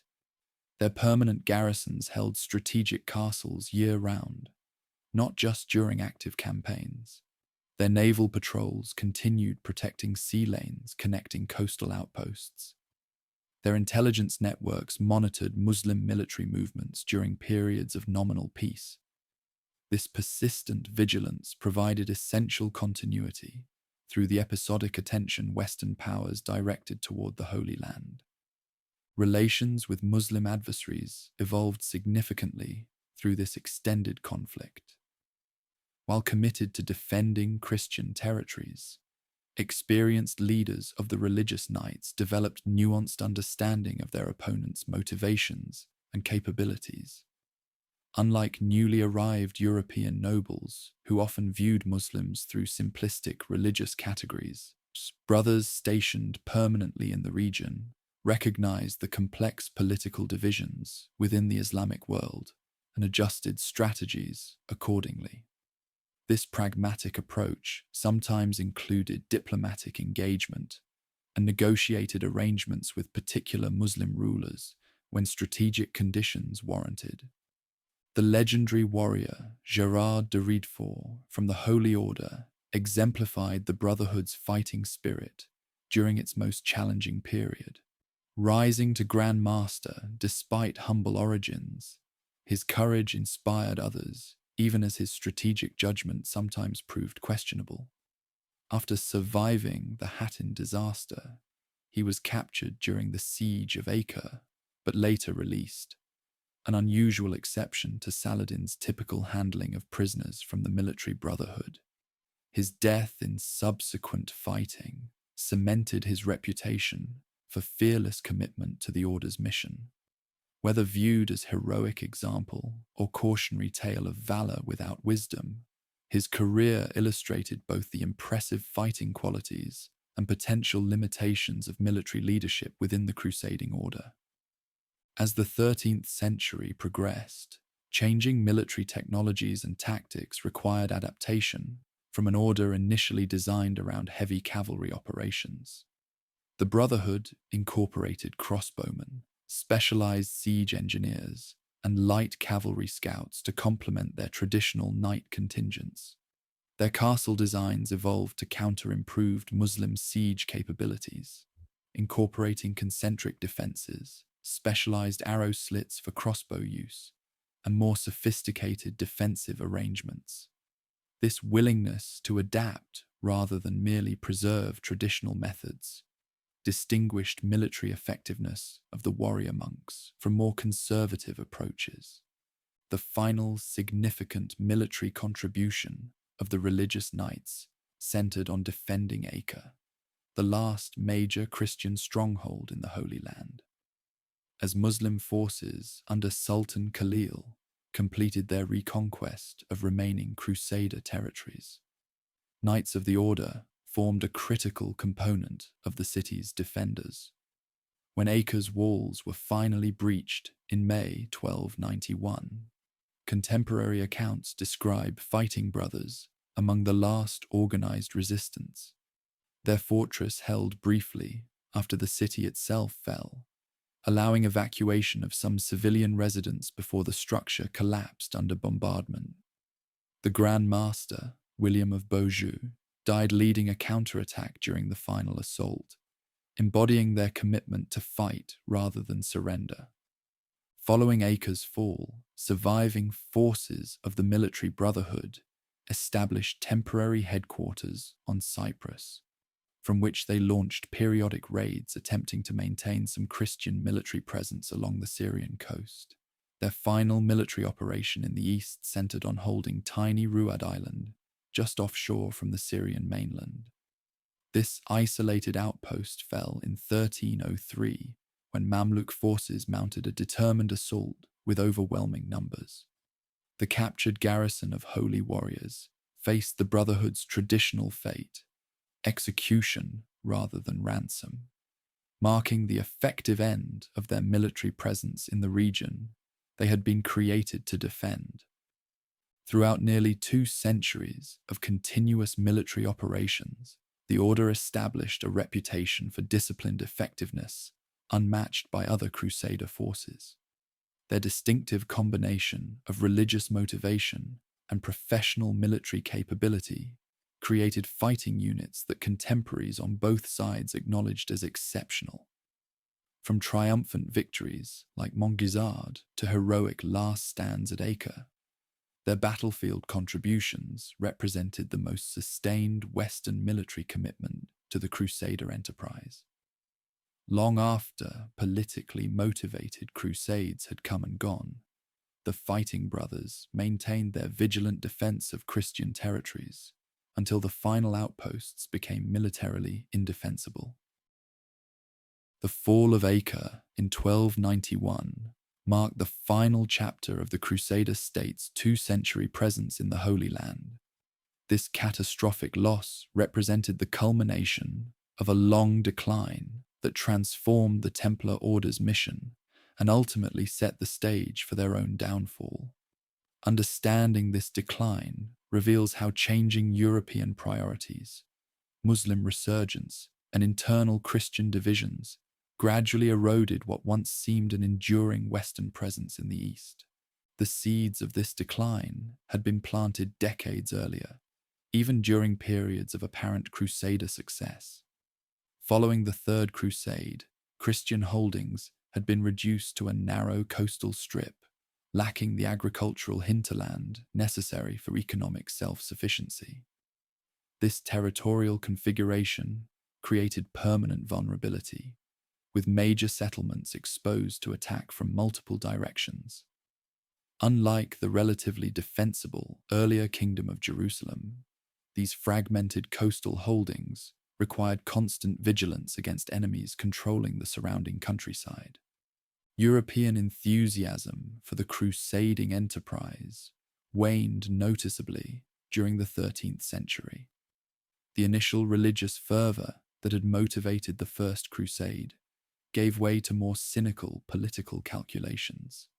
Successive papal calls for new expeditions met increasingly skeptical responses from European monarchs focused on consolidating their domestic power.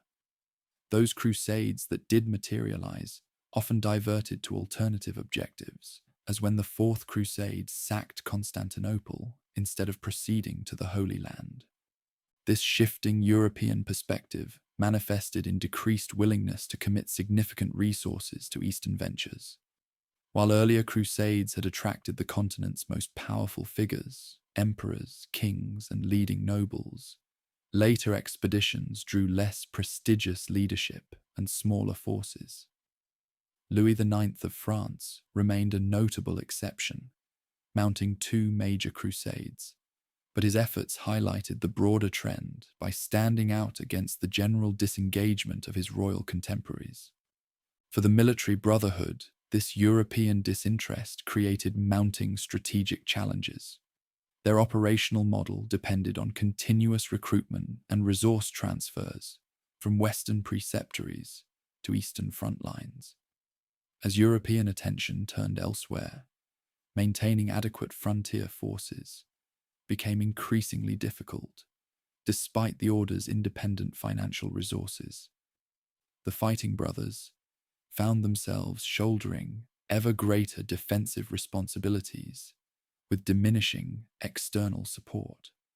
Meanwhile, political developments in the Islamic world fundamentally altered the strategic landscape.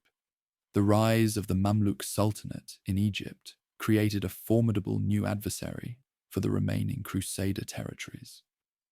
Unlike previous Muslim powers divided by internal rivalries, the Mamluks established relative unity under efficient military leadership. Their professional slave-soldier system produced highly disciplined forces specifically trained for warfare against Crusader opponents. Under Sultan Baybars, who ruled from 1260 to 1277, Mamluk forces launched systematic campaigns against Crusader holdings. Each offensive followed careful strategic planning rather than mere raiding, with clear objectives targeting the most vulnerable Christian positions. The brutal efficiency of these operations reflected Baybar's personal experience fighting Crusader armies and intimate knowledge of their weaknesses. His forces systematically reduced castles of the Holy Order, once considered impregnable, including the mighty Safed and Beaufort fortresses. The catastrophic Battle of La Forbie in 1244 foreshadowed the coming collapse. This devastating defeat, sometimes called the Second Hattin, saw the military orders suffer tremendous casualties while attempting to counter an Egyptian invasion. The Grand Master of the religious knights, Armand de Périgord, disappeared in the fighting, presumably killed or captured, along with hundreds of brother knights. This military disaster critically weakened defensive capabilities at precisely the moment when more formidable Muslim leadership was emerging. Internal divisions among Christian factions further undermined effective resistance to these growing threats. Commercial rivalries between Italian maritime republics, Genoa, Venice, and Pisa, repeatedly erupted into open warfare within Crusader ports. The resulting War of St. Sabas in Acre during the 1250s pitted Christian against Christian in street fighting so intense that Muslim observers reportedly expressed amazement at such self-destructive behavior. These conflicts diverted resources from external defense, while damaging infrastructure and undermining unified command. The military orders themselves contributed to this disunity through their own intense rivalry. Forces of the warrior monks and hospitaller knights, though theoretically dedicated to the same cause, frequently pursued divergent strategies and competed for limited resources.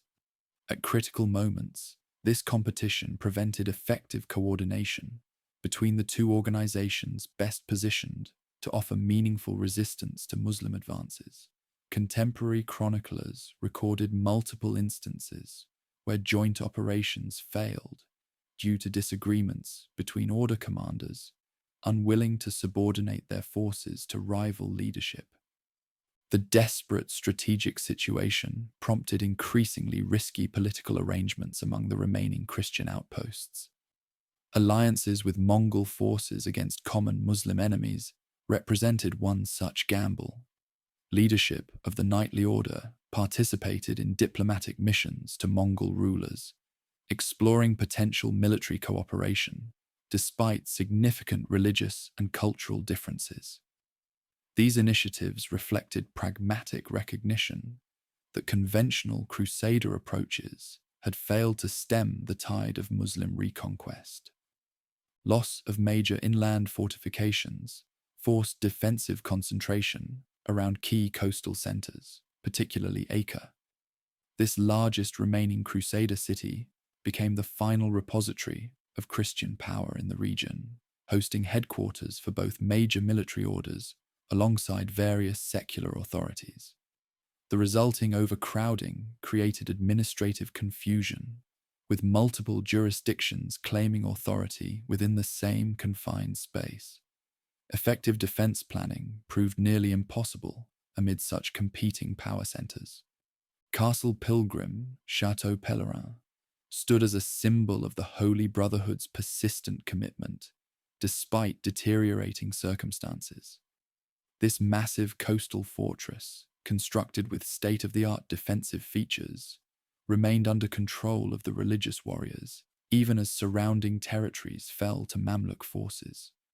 Archaeological evidence reveals how the order continued improving its defenses until the final evacuation, reinforcing walls and adapting installations for use with the latest military technologies. This determined resistance illustrated their refusal to abandon their mission, despite increasingly hopeless strategic realities. The fall of Tripoli in 1289 marked the beginning of the final collapse. This major port city had served as a crucial supply hub for remaining Crusader territories and hosted significant facilities of the military religious order.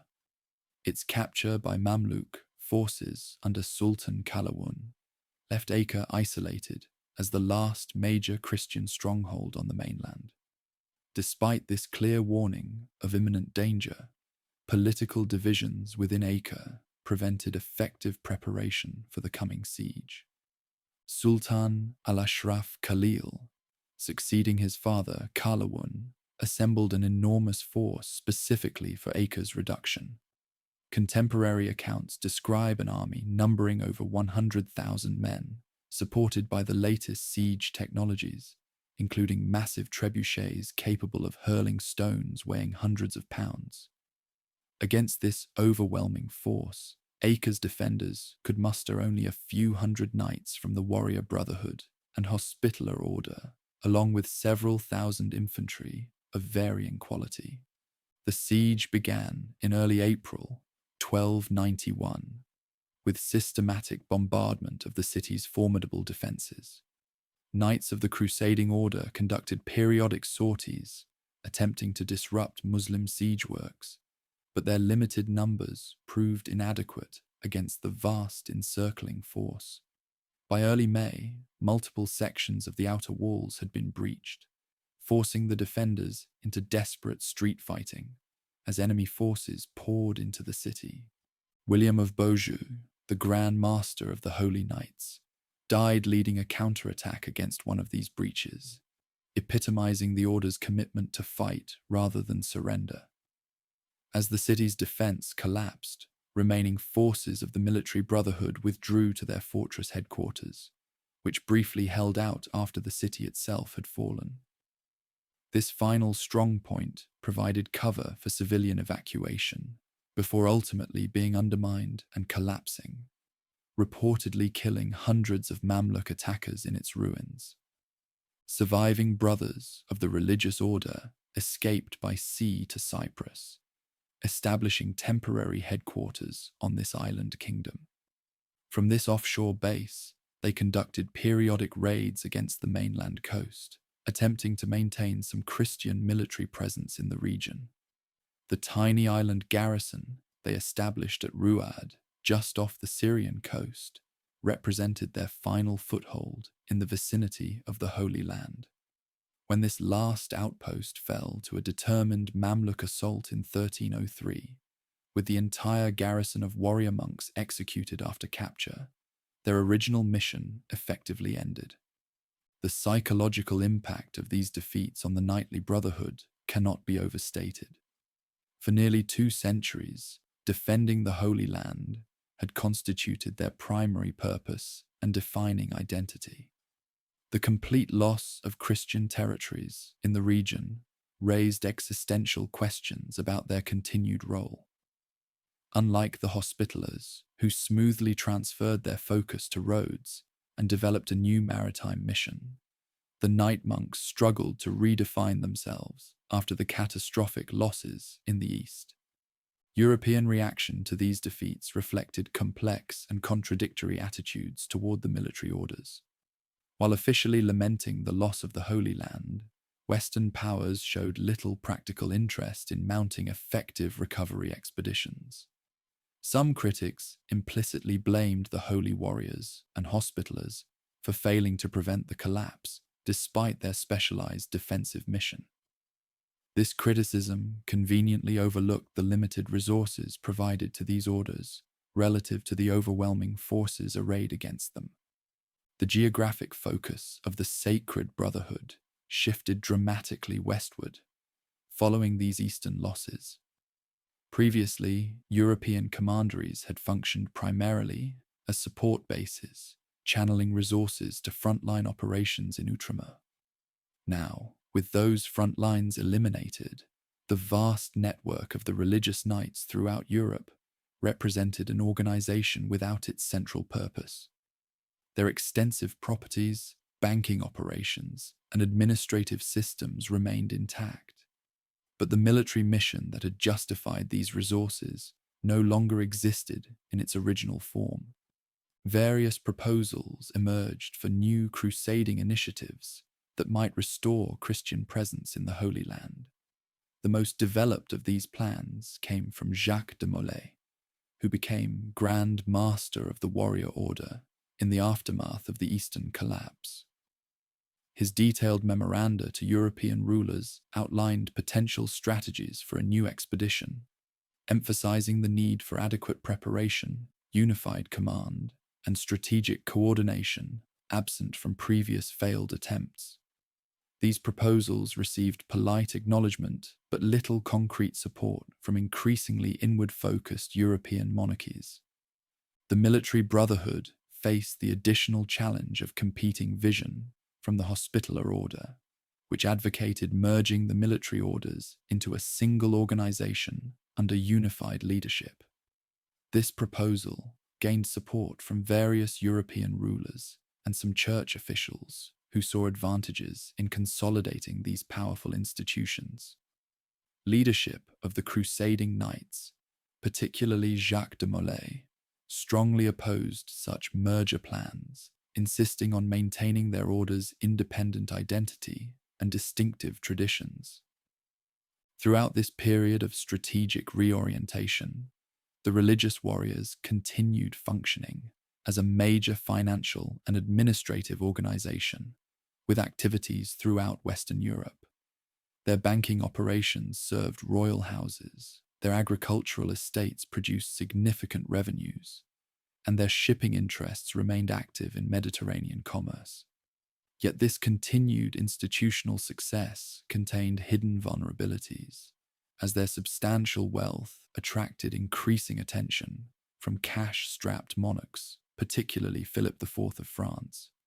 The loss of their original mission created an organization with immense resources but increasingly questionable purpose. Without active military operations in the East justifying their privileged position, the exceptional autonomy of the knightly order from secular authority appeared increasingly anomalous. Their extensive tax exemptions, legal immunities, and direct papal allegiance, arrangements developed to support their Holy Land mission, became targets for criticism once that mission effectively ended. This period of uncertain identity, following the fall of Acre, thus established the conditions for their ultimate suppression. An organization created specifically for armed defense of Christian territories in the East now found itself without territories to defend.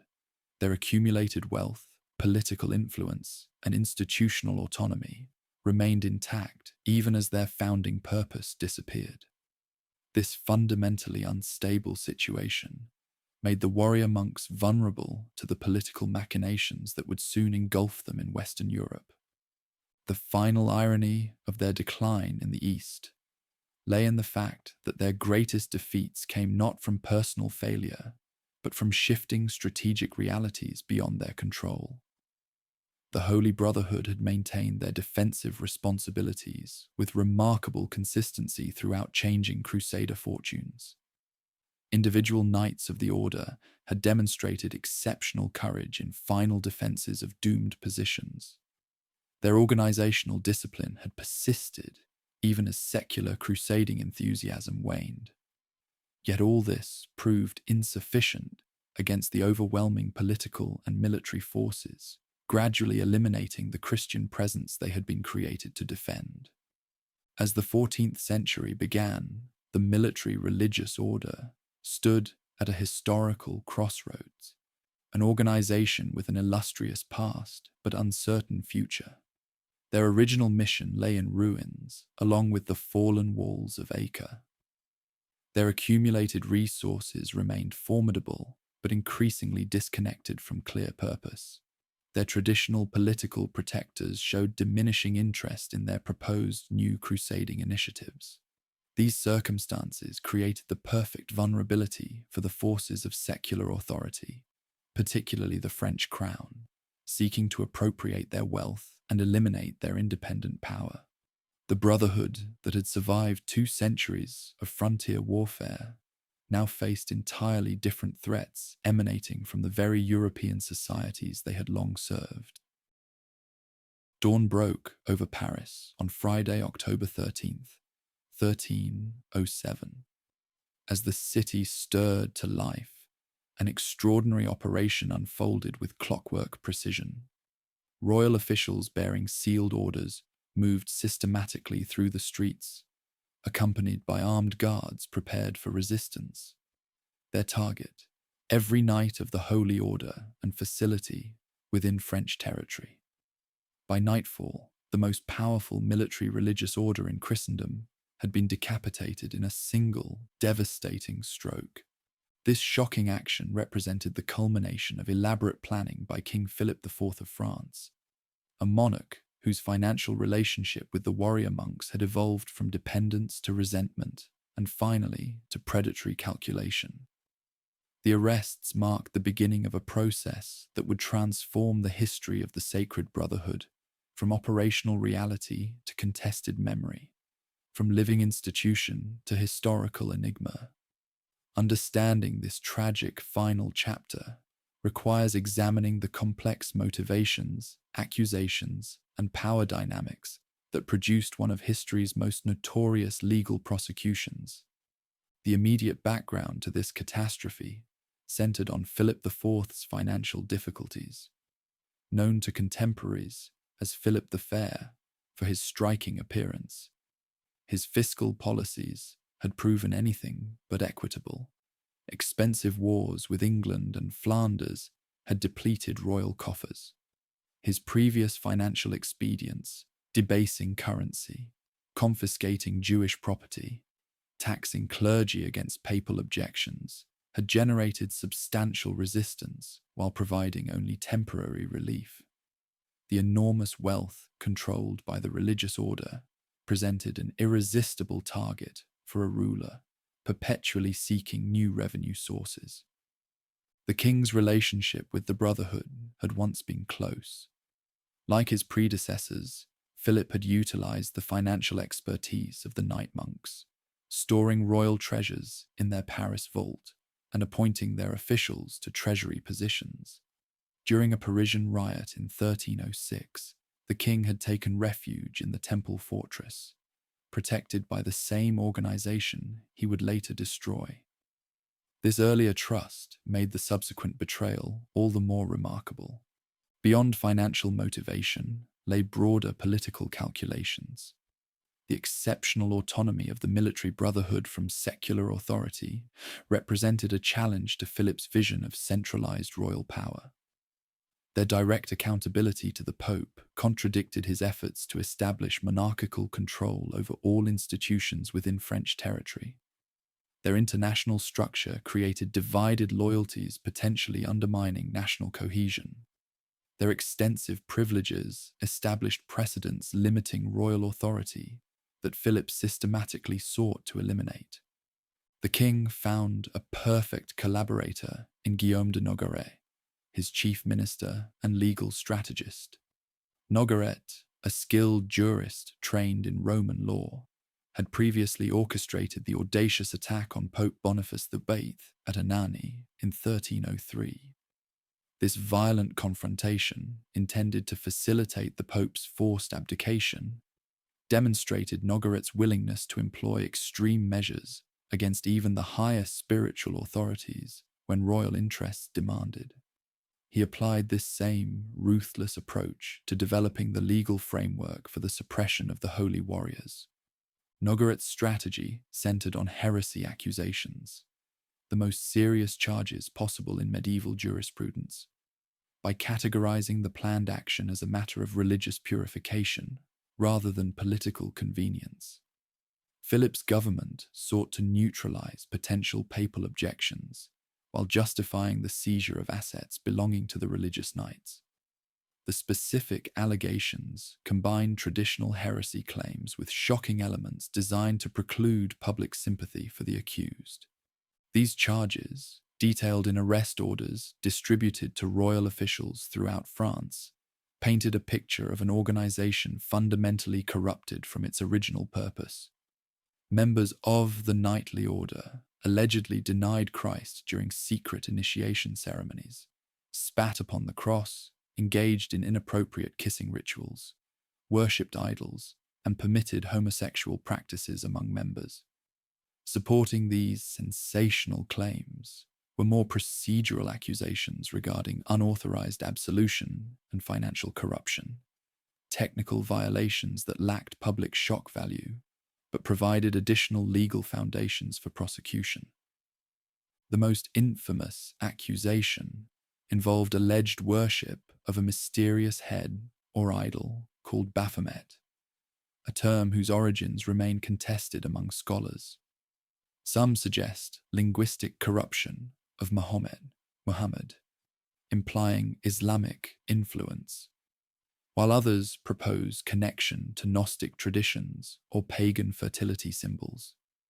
The mysterious nature of this charge enhanced its effectiveness, allowing accusers to present the crusading brotherhood as secretly devoted to incomprehensible and presumably diabolic practices hidden behind a facade of Christian piety. The timing of the arrests demonstrated remarkable coordination. Royal officials throughout France opened sealed orders simultaneously on the appointed morning, ensuring the military order had no opportunity to hide assets or organize resistance. Grand Master Jacques de Molay, who had been in France for consultations regarding a new crusade proposal, found himself seized alongside other senior officials at the Paris Temple. Within hours, warriors of the religious brotherhood throughout the kingdom were imprisoned, their properties secured by royal agents, and their records confiscated for examination. This swift action presented Pope Clement V with a fait accompli. The French-born pontiff, whose election had benefited from Philip's influence, received news of the arrests after they had already occurred. This tactical approach prevented papal intervention that might have protected an order directly answerable to Rome rather than secular authority. The king's representatives justified their haste by claiming defense of the faith, required immediate action, presenting the Pope with evidence supposedly confirming heresy within the ranks of the warrior monks. What followed represented medieval Europe's first systematic use of torture in a major political prosecution. Knights of the Holy Order, accustomed to battlefield hardships, but unprepared for judicial brutality, faced professional torturers employing techniques designed to break both body and will. Strappado suspension dislocated shoulders and arms. Foot roasting inflicted excruciating burns. Sleep deprivation and starvation weakened resistance over extended periods. These methods produced the confessions royal prosecutors required to validate their accusations. Jacques de Molay initially confessed under these conditions, acknowledging some charges while denying others. His statement, extracted after prolonged torture, provided crucial propaganda value for Philip's government. Royal publicists ensured this confession received widespread attention, undermining potential sympathy for imprisoned brothers. The spectacle of the order's supreme leader admitting corruption seemed to validate even the most extreme accusations against his subordinates. The scope of torture application appears nearly universal among arrested brothers. Historical records document few members of the military brotherhood in French custody who maintained complete denial through the interrogation process. Most eventually confessed to some subset of the charges, typically focusing on ceremonial elements like denying Christ or spitting on the cross, while rejecting more elaborate accusations regarding idol worship or immoral practices. The pattern of these confessions, similar in basic outline but varying in specific details, strongly suggests statements extracted under extreme duress rather than coordinated falsehoods. Pope Clement found himself in an impossible position. His theoretical authority over the sacred order demanded he protect them from secular interference. His practical dependence on French support, the papacy having relocated to Avignon within effective French control, limited his ability to challenge Philip directly. His personal background in southern France, where recent Cathar heresy suppressions had demonstrated the danger of religious corruption, made him susceptible to suggestions that even prestigious religious organizations might harbor secret apostasy. Attempting to regain control of the situation, Clement issued the bull Pastoralis Praeeminentiae in November 1307, ordering all Christian monarchs to arrest members of the knightly order within their territories. This papal directive effectively legitimized Philip's initial action while extending the investigation throughout Christendom.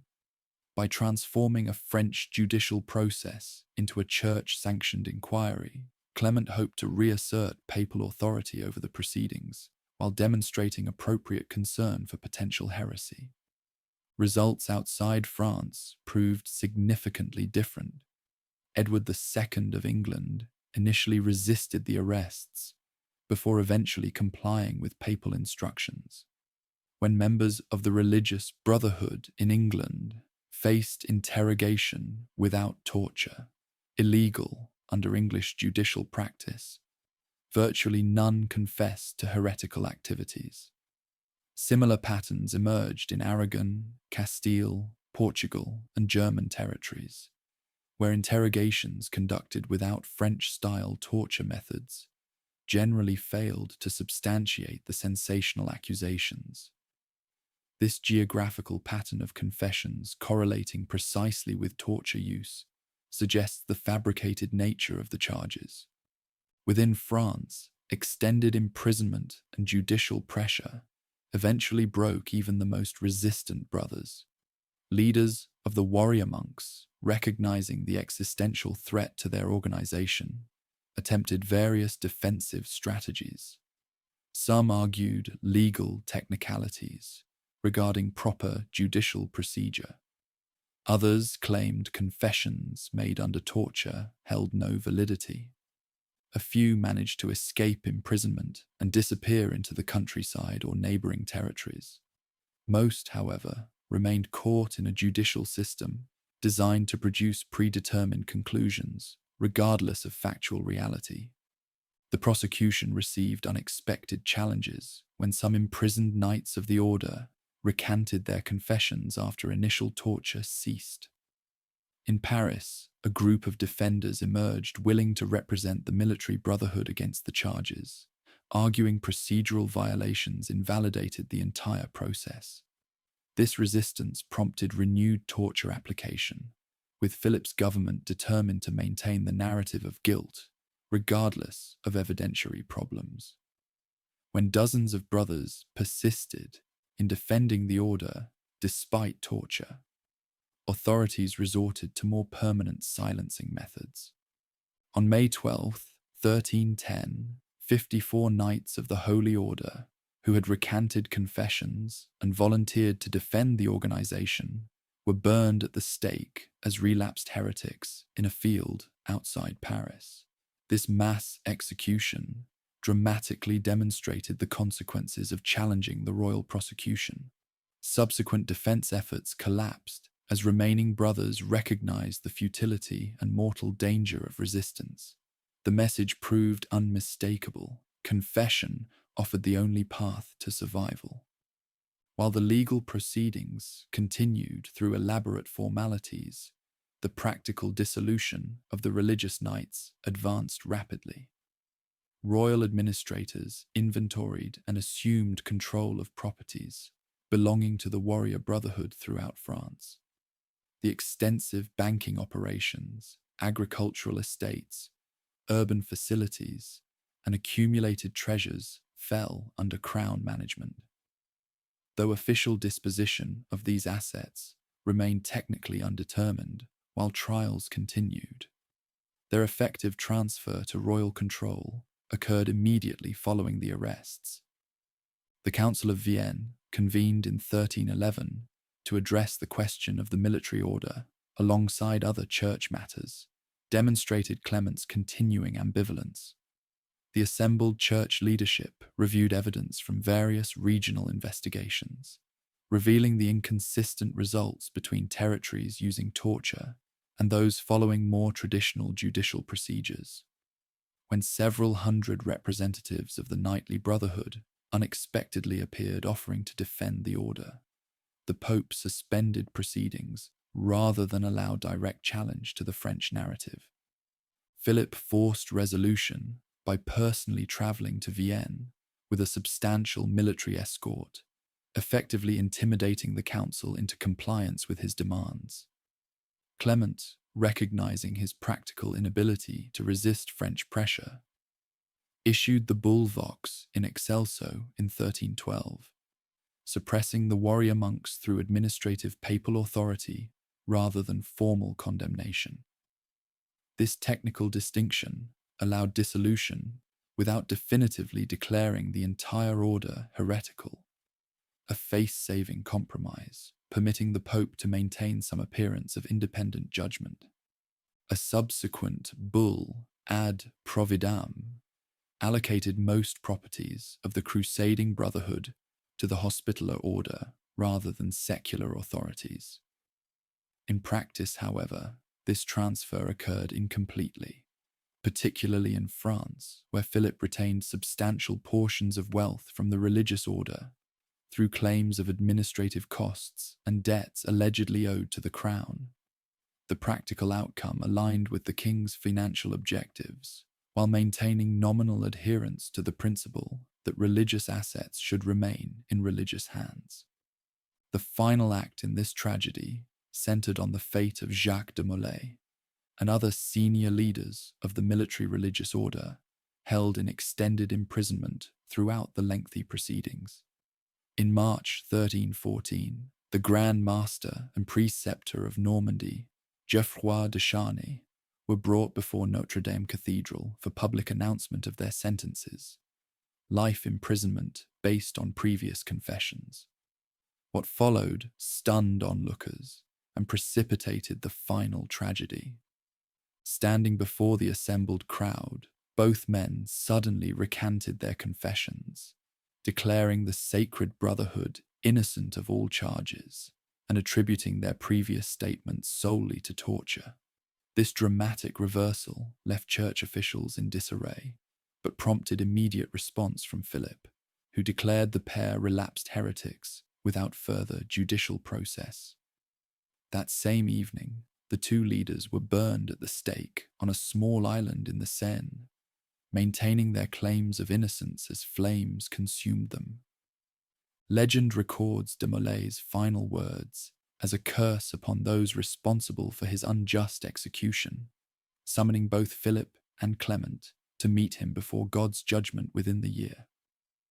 When both the king and pope died within months of the execution, Clement from illness in April, and Philip from a hunting accident in November, many contemporaries saw fulfillment of this prophetic denunciation. This dramatic conclusion cemented the story of the Holy Knights in popular imagination, transforming judicial murder into the stuff of legend. The suppression represented a watershed in European power relations between secular and religious authority. A monarchical government had successfully destroyed an international religious organization despite its direct papal protection. The legal mechanisms employed, particularly the use of heresy accusations to justify property seizures, established dangerous precedents for future deployments of judicial power against inconvenient institutions.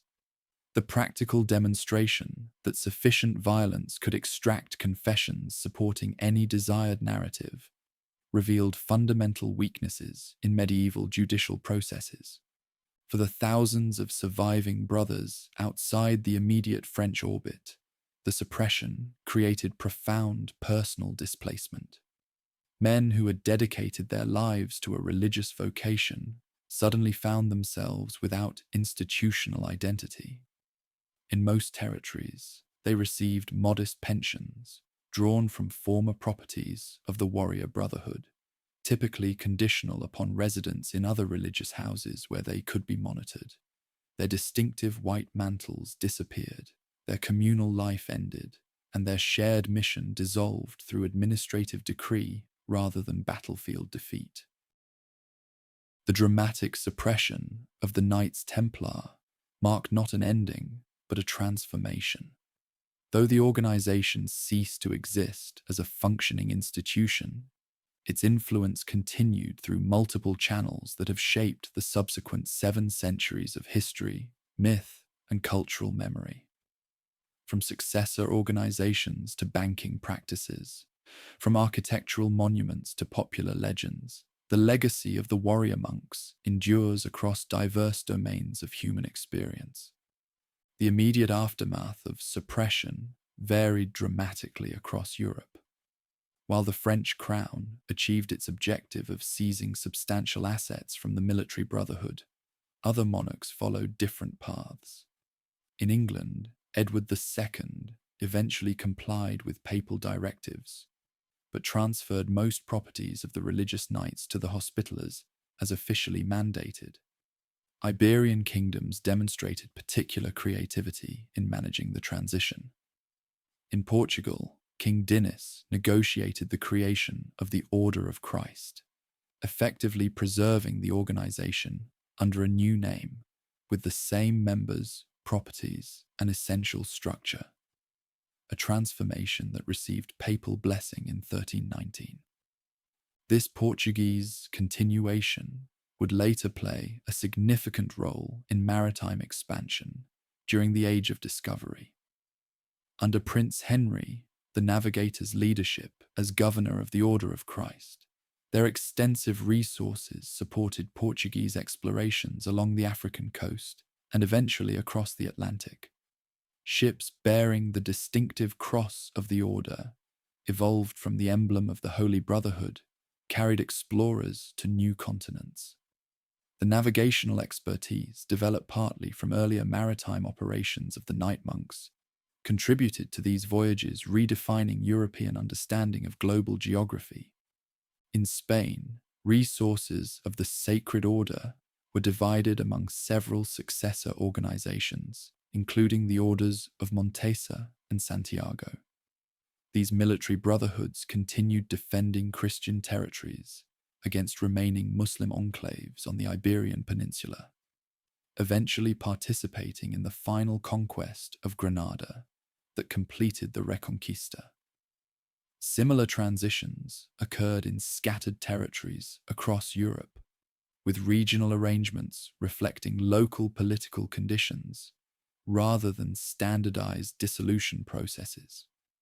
The Hospitallers, as the primary institutional beneficiaries of properties once held by the crusading knights, expanded significantly following the suppression.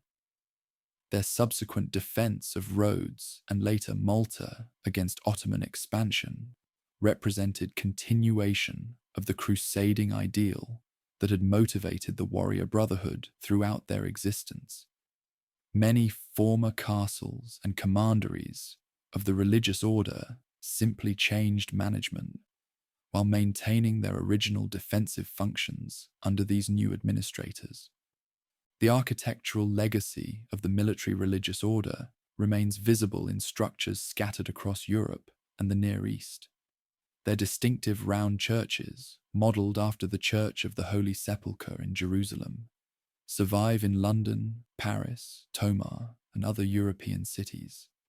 Massive castle fortifications they constructed still dominate landscapes from Syria to Scotland.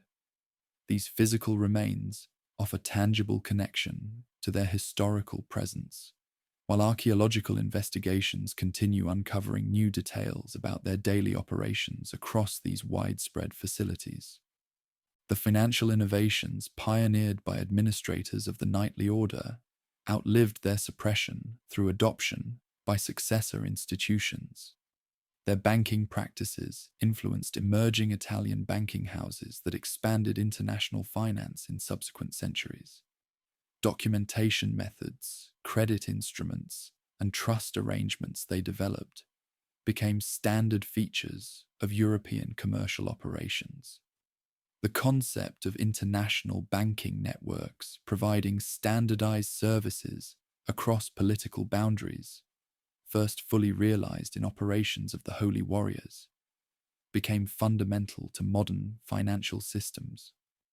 The legal proceedings against the religious brotherhood established unfortunate precedents repeated throughout subsequent European history. The use of torture to extract confessions, supporting predetermined narratives, reappeared in later witch trials, inquisitorial proceedings, and political purges. The deployment of heresy accusations to justify property seizures became a recurring strategy when authorities sought to eliminate wealthy organizations. These procedural innovations represented perhaps the darkest aspect of the legacy left by the warrior monks. Institutional techniques of persecution refined through their suppression. Popular imagination transformed the history of the night monks into legend almost immediately following their dramatic end.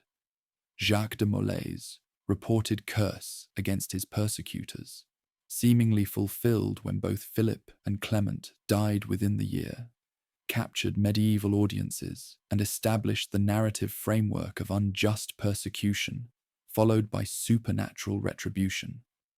Tales of secret survival flourished, with stories of knights from the military brotherhood escaping to Scotland, Switzerland, or remote Atlantic islands, carrying their supposed treasures and arcane knowledge. These legends found particular resonance in Scottish history through claims connecting the Holy Knights with the Battle of Bannockburn, fought shortly after their suppression. According to these traditions, knights fleeing French persecution provided crucial assistance to Robert the Bruce, contributing to his decisive victory against English forces. While lacking contemporary historical documentation, these stories established enduring links between the mythology surrounding the religious warriors and Scottish national identity, later reinforced through claimed connections to Freemasonry. The Masonic fraternity, emerging publicly in early 18th century England, incorporated themes from the military order into its symbolism and ritual structures. Higher degrees in some Masonic systems explicitly claimed descent from the warrior brotherhood, presenting the medieval order as guardians of esoteric wisdom subsequently preserved within Masonic traditions. While serious historians find little evidence supporting direct organizational continuity, these associations firmly embedded imagery of the crusading knights within Western esoteric traditions that continue influencing contemporary spiritual movements. Modern popular culture has further expanded the presence of the Holy Order in collective imagination. From Indiana Jones to Assassin's Creed, from the Da Vinci Code to countless historical novels, the white-mantled knights have become ubiquitous symbols of medieval mystery and hidden knowledge. Their dramatic historical arc, from humble origins to extraordinary power to catastrophic fall, provides irresistible narrative structure for storytellers across media platforms. This cultural afterlife has arguably extended their influence far beyond what they achieved during their actual institutional existence. Academic historians continue finding new perspectives on the history of the religious knights through archival discoveries and archaeological investigations. The recovery of transcript evidence from their trials offers insights into medieval judicial procedures and political machinations. Excavations at sites once occupied by the military brotherhood reveal details about their daily operations impossible to reconstruct from documentary sources alone. Comparative analysis situating them within broader historical patterns of religious military orders illuminates both their distinctive characteristics and shared features with similar institutions. The enduring fascination with the history of the warrior monks reveals deeper currents in Western cultural consciousness. Their story encapsulates fundamental tensions between religious idealism and practical power, between institutional authority and individual commitment, between mystical spirituality and martial discipline. These contradictions, embodied in the paradoxical figure of the warrior monk, continue resonating with audiences seeking to understand how spiritual values interact with worldly realities. From 9 knights pledging to protect pilgrims on dangerous roads, to an international institution controlling vast resources across 2 continents, their institutional journey demonstrates both the potential and peril of organizations combining religious motivation with worldly power. Their rise exemplifies how focused purpose and disciplined structure can achieve extraordinary institutional development. Their fall illustrates how accumulated wealth and privileged autonomy inevitably attract predatory attention from competing power centers. The legacy of the Night Monks ultimately transcends both the hagiographic admiration of uncritical enthusiasts and the reductive skepticism of institutional critics. Their actual historical significance lies in multiple dimensions: military innovation, financial development, architectural achievement, and organizational design. They pioneered international institutional structures in an age of fragmented local authorities.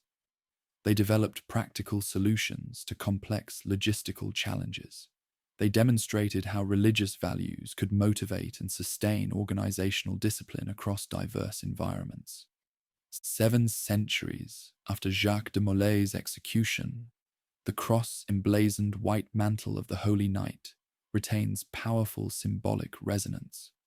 Whether viewed as exemplars of religious dedication, victims of political persecution, pioneers of international banking, or guardians of mysterious wisdom, the poor fellow soldiers of Christ and of the Temple of Solomon continue occupying unique position in Western historical consciousness.